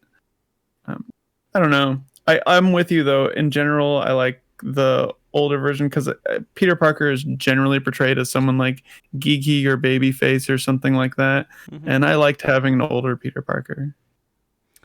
I wonder if it's when they mocap it. Like if Yuri's doing the voice acting, he's also mocapping the physical aspect to it. So if they had a second act, I don't know. I was trying to think of it from a creative way. Because if it's just like, we don't think his voice matches what the character looks like, I was like, that's stupid. I don't think anyone on Earth ever had that criticism. They're like, I don't think that's really it. I don't think that's it. Okay, so I'm going to look at that Twitter post you sent again. And then I'm going to, oh God, I turned off the turning on my phone and now I got to turn it again. And all right. So today's news about the new Peter Parker face model has surprised some of you, and we at Insomniac totally understand your reaction. Heck, it even took me a while to get used to Peter's new look.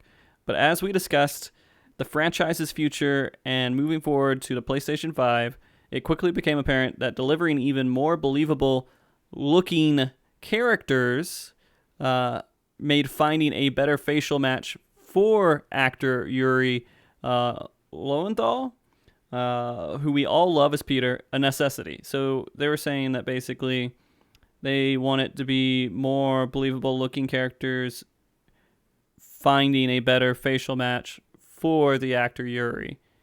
So are they saying they want it to look like Yuri?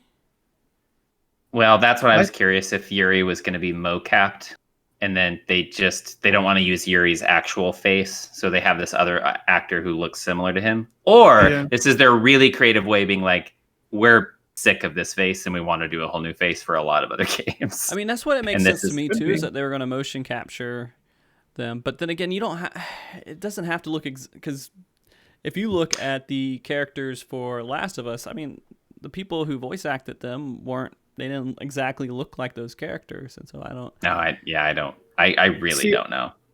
I kind of thought, like, I got the impression that they did a remaster, and they had everything the way the remaster looks, and they're just looking at Peter talking, and they're like, this looks like shit. How do we fix this? Because for some reason, when we updated all of the graphics and everything, all of a sudden it just didn't match. It looks horrible. So that was my guess, is maybe, okay, let's get a new face on there. I mean, that's the only thing. I mean, that makes sense. That's the only thing I could think of. I think that makes the most sense. Yeah. But I don't know. In my head, I wish they would show us an example of it looking like shit, so I could understand it better. That would probably make me feel a little bit better about it, because it sucks that it kind of went to this other kind of look that. It looks like they took this Spider-Man and morphed him with Tom Holland and got somewhere in the middle. It really does. It's like, that looks like fake. It looks like the Tom Holland they would put in the Avengers game that's out now. Oh. Yeah. It's like, oh, you're kind of weird. Like him. Yeah. Yeah. It's like, just be different enough to not get in this. Off. Yeah. Man. So is Spider-Man in the Avengers game that's out right now? Only on the PlayStation version. That was the controversy behind that, huh? Yeah, I remember that. Okay. Oh well. Yeah. I won't be playing it anyways. Again, like I just, unless if people come back and they're like, oh, this was a great game, like they did with Spider-Man, I might go back and play it. But it's not one of those games I'm like, day one, I'm excited, I gotta play it. Even though it was made by Square Enix, in part by Square Enix, I just can't. I can't be interested. No, I wasn't interested either. No. So Miles Morales, though, when we go into this game, which we'll play probably a couple of weeks after everybody else, maybe a month after everybody else. What do you mean? I'm probably going to play it on PS4 Pro. I assume I am. Oh, really? Nervous about playing it on PS4. The more I read about it, they're like, no load times, lots of environmental stuff to do, enemies everywhere. I'm like, oh no, my PS4 can't handle that. I want to see how that works out for you. Yeah. But no, I think I'm gonna wait for PlayStation 5 for that one. I don't know if I want to. I mean, maybe I'll get lucky and get one, because man, I thought that they were gonna do more releases. Do you even want to play this game? I do. I do. You know what I love? You are a man of multitudes, and I can't predict a lot of stuff. You know what, guys? Spider-Man's a fine game, but whatever. I'd probably rank it in the bottom. Probably would have forgotten about it. Miles Morales. Oh, can't wait. Day one play. Won't really want to get in there. I like it. I can't predict you, man. So it's one of those things where, especially if you guys play it, I want to play it. If you guys weren't playing it, I might not play it. But I'm excited to play a game that you guys are excited to play. Does that make sense? Yeah. Oh, yeah. Yeah. I mean, that's the whole reason why I played Ghost of Tsushima, is because both of you were playing it. Yeah. Because it feels good. It feels good. Like, again, this whole thing that we're doing where we're just kind of experiencing games together in some way is great. I mean, we do have to... Brian and I were talking about this. I think maybe you weren't on the call, Nick, when we were talking about it. But we should probably make sure that we limit ourselves in some way when we assign ourselves like a game. So if it's like a 40-hour game, we have a month of just talking about that game or something. Like we throw in some other things in there, because we can't play. Well, we all have side project games we're playing, right? Yeah. Like, we're not just exclusively dedicated to, like, all right, Death Stranding this whole month. Yeah. We are trying to kill anyone who will ever pay attention. Yeah. Anyone who wants to listen to us, we're trying to kill you. Yeah. We should change it from Friends with Backlog to the Walking Simulator. Exactly. with backlog. Because then in that game, I mean, the other thing that we could do is we could just not do a show until we beat a game, and then that would be a thing. Like, we beat a game, then we do a show the next Wednesday or something. But I don't want we always us have something to talk about. Huh? I think we always have something to talk about. I mean, we do. I just don't want us to be feeling forced to rush through games. Is the thing.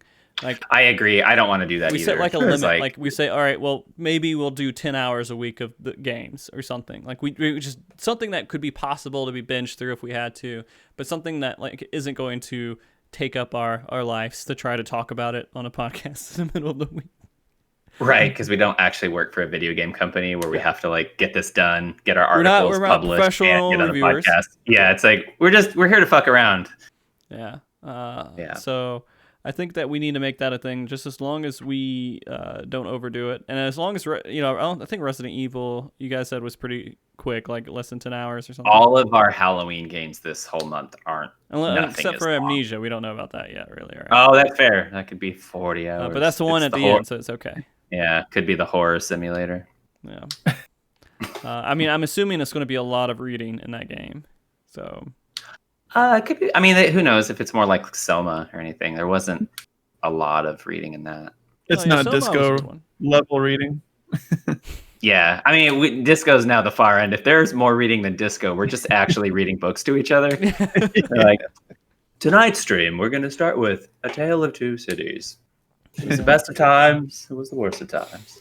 But yeah, I was just making sure because I don't want this to be like anything stressful with our own lives and everything else. I think for like longer games, a lot of us do secondary stuff. We'll just plan. And the way I see it, it's like if we're playing something that takes 40 hours, like, hey, play it when you can. We'll talk about it in a month. Don't feel stressed to always 5 hours a day for like Final Fantasy VII Remake is going to take a little while. Yeah. I mean, you might be able to blast through it, but I don't know if you will. I don't think you can. When you guys eventually get down to it, let's see, Final Fantasy VII Remake game. I mean, it's like 30 hours, isn't it? 60 to 70 for like platinum on 35 it. 35 to 40. Like takes at least 25. How much for a completionist? Huh? How much to complete it? How much for a completionist run? Oh, probably like 90, I would think. I don't know, because you have to go through.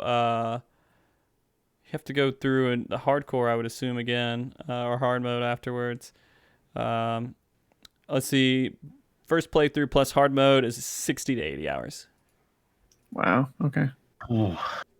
It's a beefy one, but it's enjoyable. I think that, again, I will say, now that I'm adult, I feel like I'm adult. I don't feel like the story is aimed towards me in any way. Yeah. I feel like it has a lot of fan servicey anime kind of storyline stuff to it, and I get criticism for saying that all the time, but I do feel like it has that in there. And I feel like the gameplay, though, and the way that it does the fighting system is probably, hopefully, what Square Enix starts using going forward with all new properties. They're not doing it with 16 because we already saw some gameplay with that. That was all in-game footage too, by the way. I think all of it was like actual from the game. It wasn't, none of it was like pre-rendered like movie advertisement. So is 60? Well, because I thought right, because like 7 went from being a JRPG to this sort of like action RPG style that they developed, and they had said pretty clearly like this old system need to modernize with a modern mindset. That I assume 16 was going to be similar to that. I don't think so. Is 16 going to be more similar to 15? It's closer to Devil May Cry, I think. Is 16 is going to be closer to Devil May Cry, because that's the person that's behind it. That's one of the people behind it. The remake, however, is a mix of turn-based slow motion action. I played the demo. I beat the demo twice actually, but. Yeah. It gets better. I mean, it gets a little bit more advanced than that, but I mean, I liked it. I liked the demo a lot, actually. Yeah. So it's. I was hoping they would start doing that for all their games, but maybe that's just what's going to be the Final Fantasy VII signature, is that gameplay. I don't know if they're going to keep up with it, because I assume they have a company working on Final Fantasy VII Remake, the second part, and a company working on 16, or part of their company working on 16, like 2 different divisions or whatever. And they're probably going to pump those out, but hold up. So part 1 is for a completionist is 60 to 80 hours. Yeah, just for part 1. Mm-hmm. They expanded it, man. It's yeah, man. Yeah. I didn't expect so. And the ending of the remake ends at like when you exit the city, right? Like right when you would have normally left Midgard. That's where this game ends. Yeah. Okay. That's crazy. When does? Okay, I seem to remember like the third disc. Is it Eris? Is that her name? Aerith or Eris. I forget. I think it's Aerith. It's now supposed to be Aerith. Yeah. Is that the third disc on the original? That's not that's not the halfway mark. It being either the end of the second or on the third. It's the end of the I thought it was second. The end of the second. Yeah. Okay, that's the finale on the second one. Mm-hmm. Yeah. Okay. So for some reason I was wondering if that would be the halfway mark, but I guess that doesn't make sense. They're probably going to do 3 parts to this one, I would assume. Actually, I have no clue. You guys should play it and see it, and I'd love to hear your opinions on how they go forward with it. But it was the gameplay was my favorite gameplay. The story was fucking the story. It's the story. I mean, and they did a good job transferring it into it, but some things just don't feel right anymore. It just doesn't. It doesn't translate. It doesn't go into voice acting. It doesn't go into everything else the way that you would want it to. But anyways, Spider-Man. Yeah. I'm going to try to get a PlayStation 5 when it comes out. I want to see if I can get it lucky with it. I thought they were going to do more releases, more pre-orders at some point, but only people who did that was GameStop and the limited like email invite onlys for PlayStation. Yeah. And that it feels like their whole stock was like 200 machines that's being bought like Hunger Games style. Yeah. Like I don't know. I was hoping there would be another chance to do a pre-order, but I mean we're kind of past that point. I don't know if they're gonna do them. They would probably do them by now. Yeah. I might have to wake up. You know what? Why don't we all just not work the next day and just go and get a tent and camp out in front of a store and die from COVID? I don't want to do the camping part because that makes me feel like I'm in a whole weird class of people. You know, it's like people put mirrors up in the ceiling of their room. You're like, all right, you're a whole new kind of That's weird. A whole you know, you gotta get thing. Yeah, and you're gonna get oils and all kinds of stuff. I don't want to do that. You go in their room and you're like, I don't know if I'm up for this right now. Yeah, you know what they're wanting when you go in their room. Yeah. Yeah, it's it's not just because they like taking weird selfies. Yeah. I would say though, just like last time, if I had thought about it, taking the day off of work and going to GameStop early in the morning and actually like, if we do it together, to me that's actually kind of fun. Reminds me of like the old midnight movies. When you go to midnight, but you get to the theater at like 7 o'clock and you just hang out and play cards and. You know, it's not too bad. And especially if it happens now where we live, the morning weather, it's actually really nice. You know, where the rest of the country, morning weather in the winter is going to suck. Yeah. For us, it's really nice. Grab some coffee, hang out. And then if we don't get one, who gives a shit? It's like, if you guys want to do it, then I'll be down for it. We'll see what happens. As long as they actually do have some there. I already forgot. Find a store that's not going to be overloaded. When is release day now? Huh? I already forgot. Is it the 13th? Early November? November 13th. It was November 12th. 12th. I now base it because I'm thinking of when Cyberpunk comes out, and I'm like, it's the week after Cyberpunk. Yeah. Yeah. Did you see the crunch? They're doing a crunch on finishing Cyberpunk right now. They're crunching. Yeah. I thought they pretty much had it done, but they were just polishing. They're working on like 6-day work weeks to be able to finish it. Yeah. What's going to be fascinating about that game is, so that game is enormous, right? That however they're doing for their backlog of their bug queue that they're all dealing with, you know, because there's usually like thousands to millions of bugs. Yeah. When they release that game to the entire population of the world, they're going to get so much data. I mean, their playtesting in that first week is going to be, I mean, honestly, It's one of those kind of games you're like, I might want to wait a week to play that because it's probably going to go through an update every 2 days because they're going to get, you know, it doesn't matter if they have a team of 100 people trying to play test that to find the bugs, fix the bugs. And you're then going to get 5 million people testing that in the first week. So that's going to be a rough game for us to do shows on. Yeah. We'll figure it out. You can break it down in concepts, you know? Yeah. Who knows? I still really don't understand what is going to be that game other than Keanu Reeves looking fabulous. Mm-hmm. But I really don't know what the game's going to be about. Like, I don't know anything about the story. I don't know I don't know what the gameplay looks like. I don't know anything. So I'm going in super blind, which is kind of fun. Yeah. They made with Disco, or what I did with Disco. They didn't make Insidious. Not Insidious. What games did they make? Witcher's the big one. Witcher. Okay. Yeah, that's right. So I just assumed it was going to play like Witcher. It's gonna be like Witcher with a different skin on it. If you, which is I think what the whole world wants. They're like, oh, Blade Runner meets Witcher, and I think that's what everyone's expecting. Which is why, because of Witcher's success, I think was why there's so much hype on this. Like, do you think there would even be close to as much hype if this was a new studio, new thing? But probably. Yeah. Or unless Keanu Reeves was in it, there might be a lot of hype. That's fair. Yeah. But the internet's boyfriend helped make our game.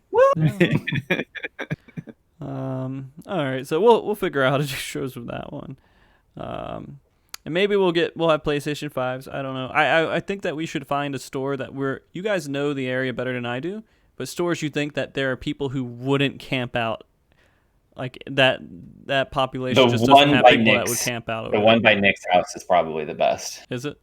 Mine maybe, but we're thinking about this the wrong way. What are stores people won't camp out because it's dangerous outside? No, I don't want to do that. We're not going to do that. Something like that. No, I don't want to do that. That's fair. I mean, you know what? There was a building I used to go to for work that was right next to Compton. We can go over there and see if they have a GameStop in Compton. I'm sure they do. Middle of the night. Oh, I hope there's a GameStop in Compton. That would be sad if they don't have a GameStop. I can't believe I said that. I'm excited that I hope a place has a GameStop when everyone wants GameStop. What was it? Everyone wanted GameStop and close until they almost did close, and we realized, shit, there's no other GameStop. There's like no other game stores in the world. There's just so few. Nick, what about that one in the East Valley? That one game shop that's run by that really weird game shop where we bought like the PS3. The lady who's eating gravel. That lady. Yeah, she's this elderly lady who has this like just really gravelly voice. Like she's been smoking cigars since she was 4 months old. But the last time I went there, it was sad because I walked into the store and she was asleep at the front, and I'm like, "Oh, please, I hope she didn't die. Please, I can't. Please no, please no."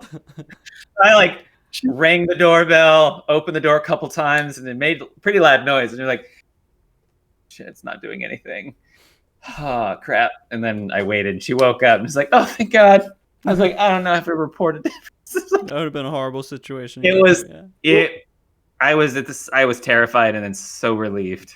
But there was just like a sleep, not movement, sitting up in a chair, and you're like, oh, that person's dead. Am I the person who finds her? Yeah. What was the Zelda game that came out that day that we went over? The Link's Awakening. It's when they did the Link's Awakening remake. And we're looking through the store, and that was like the big release that day. And we're looking at a glass case, and there's all of these like magazines on top of this glass case. And Brian moves the magazines, and there's Link's Awakening, the new release. And he's like, "Oh, this should have been more visible, lady. I'm sorry. This would have been your cellar, and it's hidden. Nobody's gonna find it." Okay, maybe we'll go there. But I mean, it has to be a place that we know that will have more than 1 or 2 units, I would think, too. Yeah, they might not have more than 1 or 2 units. We bought the PS3 from there, didn't we? We did, yeah. Yeah. On the release day? No, way after release. It was like 2000, somewhere middle of 2011. Oh, okay. So like way late. Old one. It's when I moved home from overseas. And I was like, all right. So. All right. So that'll be our plan then. Maybe we'll see how it works out. Maybe there'll be another pre-order, and we'll get lucky. Fucking. At this point, I assume there's no luck. Luck's gone. Yeah. And my Ant Online order. Let's just assume I just donated money to a shady corp organization that's actually trying to take down Spider-Man. That's Is your money still in hiatus somewhere? Just I haven't looked at it yet. If it hasn't gone through, but Yeah, the invoice is still there. Hey man, blame Wario, dude. It's all his fault. He put it up there. Well, I can't blame him because I wouldn't have known about it if it wasn't for Wario. So it wasn't like I was like, "Damn it, Wario, quit giving away my secrets." Well, I mean, that's the reason you knew about it. He led you to a shady site, so that's true. That's on me. Oh, he's just doing his thing. All right. Well, is there anything else you guys want to talk about with Spider-Man? We're doing pretty good. We're right about 8 o'clock, which is our goal, right? Solid 2 hours. Yeah. No. Well, are you guys working on any other side game stuff, or is it just? I'm going back to Final Fantasy 14 some. I'm trying to put more time into that. And besides that, I've been working on web building for Mog Talk. I've been working on planning Mog Talks out. I've been working on a pool for our pups. My wife, Cheryl, she's working on that, I think, a little bit while we're doing the show. We want to do building a pool for your dogs? Huh? You're building a pool in the backyard for your dogs? Yeah, like an above ground, like 3 foot, 2 foot pool or something, so they can just run around in there and have that water resistance and kind of help their muscles out, or at least with Scout since he's aging. And then what else did we have going on? I think that Spider-Man, just lots of Spider-Man. Lots of Spider-Man. Yeah, I think that's all I've been working on. I mean, I know, Brian, you've been working on Super Mario. Yep. Now we're up to Super Mario Land 2, 6 golden coins. That's the next one. Okay. After that, it'll be Super Mario World 2. I think that's the order. But yeah. That's a lot of games, man. Yeah, they're pretty easy. Most of them are pretty easy. Okay. So, I mean, actually, the first game that'll take real time is Mario 64. That will take more than 4 hours or something. But I haven't played in a long time. But yeah, still. And you're playing the remake? Yeah, because I've got the 3D All Stars in. Well, I mean, right, because this is how it started. Because I ordered the 3D All Stars because I'd never really beat Sunshine. I've only played it like halfway through 3 times on like friends' systems because I've never owned a GameCube. And I was like, I want to play this. And I was like, I kind of want to get a feel for this. And that's why. And I realized I'd never played Yoshi's 2, or I mean, Super Mario World 2 Yoshi's Island, because I've only ever watched the speed runs of it. It's just one of those I always just. I mean, honestly, I saw the baby Mario on there. I was like, that's a kid Mario. Skip, And then you realize it's like supposed to be a great game. And so I've always kind of felt bad about it. So I was like, I'll just start in the beginning, play all the Marios as they release, all of the Super Marios as they were released, and then eventually I'll get through them all. So, I mean, it's kind of interesting to do that because then you get to see like how design changed and how like they start evolving the concept of the game and everything. Yeah. And Nick, you've been playing Street Fighter, right? Yeah, I always go back to it. I think I eventually, one time in my life, just want to be a world record holder for points on Twin Galaxies. So I hooked it up to my computer so I could record it. And I've been just playing last week off and on. I got pretty close. I got so the record's like a little over 1.2 mil, and I got like 1.1 and a half. So I got pretty close. Are you at a point to where you're like on a board somewhere if you submitted it? If I submitted it, I'd be number 2 right now. Well, why don't you submit it? Because it's not number 1. I was just gonna. I know I can beat the world record. I don't think that's. I've done it before when I used to play a long time ago. Me and Brian used to play quite a bit. But I'm just gonna wait until I get world record and then. Does anyone still try for the world record? No idea. Probably not.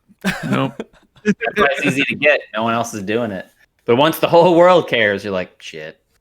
Yeah, I mean, there are a lot of Street Fighter games, but it's Super Street Fighter 2. It's kind of a special place in my heart. And that's where Cammy comes from. The name, because it's New Warriors, and there are 4 new of them. That, and I was looking at, I don't know, I've been looking at another small game to play, and I'm not really sure, but I was looking at the classic NES virtual console that you have on the Switch when you pay like the $25 a year for whatever, and I realized that I haven't really played many Zelda. Okay, I've played a lot of Zelda games. I've only beat 2 Zelda games out of every single one. I beat Link to the Past and I beat Breath of the Wild. That was it. So I don't even know if I played the second one, to be honest. So I was thinking about maybe going back and playing some of those. Zelda 2 is terrible. I know, but it has like a pretty big cult following, especially in speedrunning. So bad. God, we rebeat that. When did me and my nephew beat that? 3 For years the concert, ago? all right. Yeah, we were going to go to the Zelda concert, so he came and visited. So in 1 week, we were like, how many Zelda games can we beat? We beat everything up to Skyward Sword, I think. Yeah. We did pretty good. I mean, we got through a lot. That's a lot. I don't know. Zelda 2 was the hardest one, the one that made us both like throw the controller. We're like, fuck, this game is terrible. Oh, really? It's just so frustrating. We're going to start Resident Evil here. I'll probably start playing it on Thursday or Friday. Okay. So that'll start to fill all my gaming needs for a while, at least. I for hope at least you guys the next enjoyed month. your week off while I did Spider-Man. Hope you had some time to relax. I mean, I'm going to enjoy that when you guys play. It was a I'm little going to have like weird 4 weeks when you playing. guys do Final Fantasy, so I'm okay with that. It was weird not playing games for a week because we've been doing this for such a long time now, and I really wasn't playing much for the whole week. It was strange. Well, I mean, did it feel horrible or good, or No, it was just different. It was. I felt like there was like a gap, but I was always busy. It just I wasn't busy and playing a video game at the same time. That's fair. Yeah, I think that Resident Evil will be fun to go through. And is there easy mode or anything on that, or is it just one mode? To me, easy mode is not playing it on VR. Oh, okay. Which is what I'm going to do. I'm not going to play it on VR. I don't have a PlayStation VR, and I just don't want to. I've played 1.5, 2 hours of it in VR, and that couldn't take it. Heart couldn't take it. It's just too scary. Fair enough. It's like, ugh. I mean, it was my own undoing when I discovered VR. You're like, oh, horror games are going to be great, and then you're like, no, they're too great. A little too good there. It's like I need people to be here in the background just so I know I'm safe. But yeah, it was good. It's really freaky. Okay. Well, yeah, I'll blast through that this week. I think that it won't be too hard for me because I probably will remember some stuff from it. So the puzzles and stuff won't be too bad. But I do remember enjoying it when I was going through it. I just don't know why I stopped. I think I might have got stuck on something and then just didn't go back to it. But I have a reason to beat it, so. Can't rage quit now, Mark. You gotta stick through. Yeah. Okay, so yeah, and I'll probably start that up. I don't know. I guess I'll probably start tomorrow. I don't know. We'll see. And hopefully we just knock that out and have that conversation. And after that, we have Until Dawn, which is a movie. Yeah, pretty much. And then we have Littlest Nightmares. Right? Little Nightmares. Yeah. Little Nightmares. Okay. And then we get the Amnesia one. So that's a pretty good month, I think, for horror games and stuff. Yeah. Yeah. I'm trying to think if there's anything else. I think that's it. Is there anything else for us to talk about? Are we good? I think we're good, man. Good. Yeah, Spider out. Are you guys we're happy about Spider-Man? And I'm just happy that you played it. I know, like, it wasn't the same experience for you as it was for me, but I'm happy that you played it. I'm happy I played it too. You know, I wanted to play it because I heard so much about it. I mean, it wasn't orgasmic, but it was good. It was the perfect game I needed in early quarantine. Yeah, I mean, it's good. It has good vibes. It's a good vibe game. So yeah. Except for your aunt dying. I mean, that's not a good vibe. But other than that, it's yeah. All right. Well, I guess we'll go ahead and end it up, guys. Thank you so much for hanging out with us. And there's a couple things I guess I should talk about real quick before we go off air.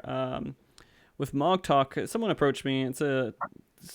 Some people from Final Fantasy 14 community in Europe are doing like a cancer donation drive throughout October. So I'll probably start doing just letting you guys know how to donate to that on Mog Talk every week, starting I guess this weekend.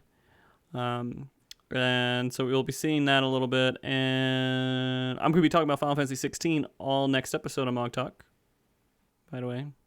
So I'm going to have a 2-hour conversation on Final Fantasy 16. Are you excited for that conversation? I'm actually really excited because I got some people hyped for it. You were really nonplussed the last time you So I'm bringing on someone who is very, very excited for it, who's watched the trailer so many times and has screamed about it constantly, and is a very cool person who can talk a lot. Yeah. Which he's so awesome. like they have like a doctorate in the Final Fantasy 16 demo. Mm-hmm. Yeah, nice. And then we have someone who is insane about lore and backstory and everything for Final Fantasy 14, and so they're applying a lot of their knowledge towards 16 and what we're going to see and everything. So I'm actually excited to hear all the thoughts and all the speculations from it. So that sounds pretty cool. And I guess the very last thing I want to say is, fuck Trump, and we'll see you guys next week. All right. All right. Bye, guys. See Bye. you later.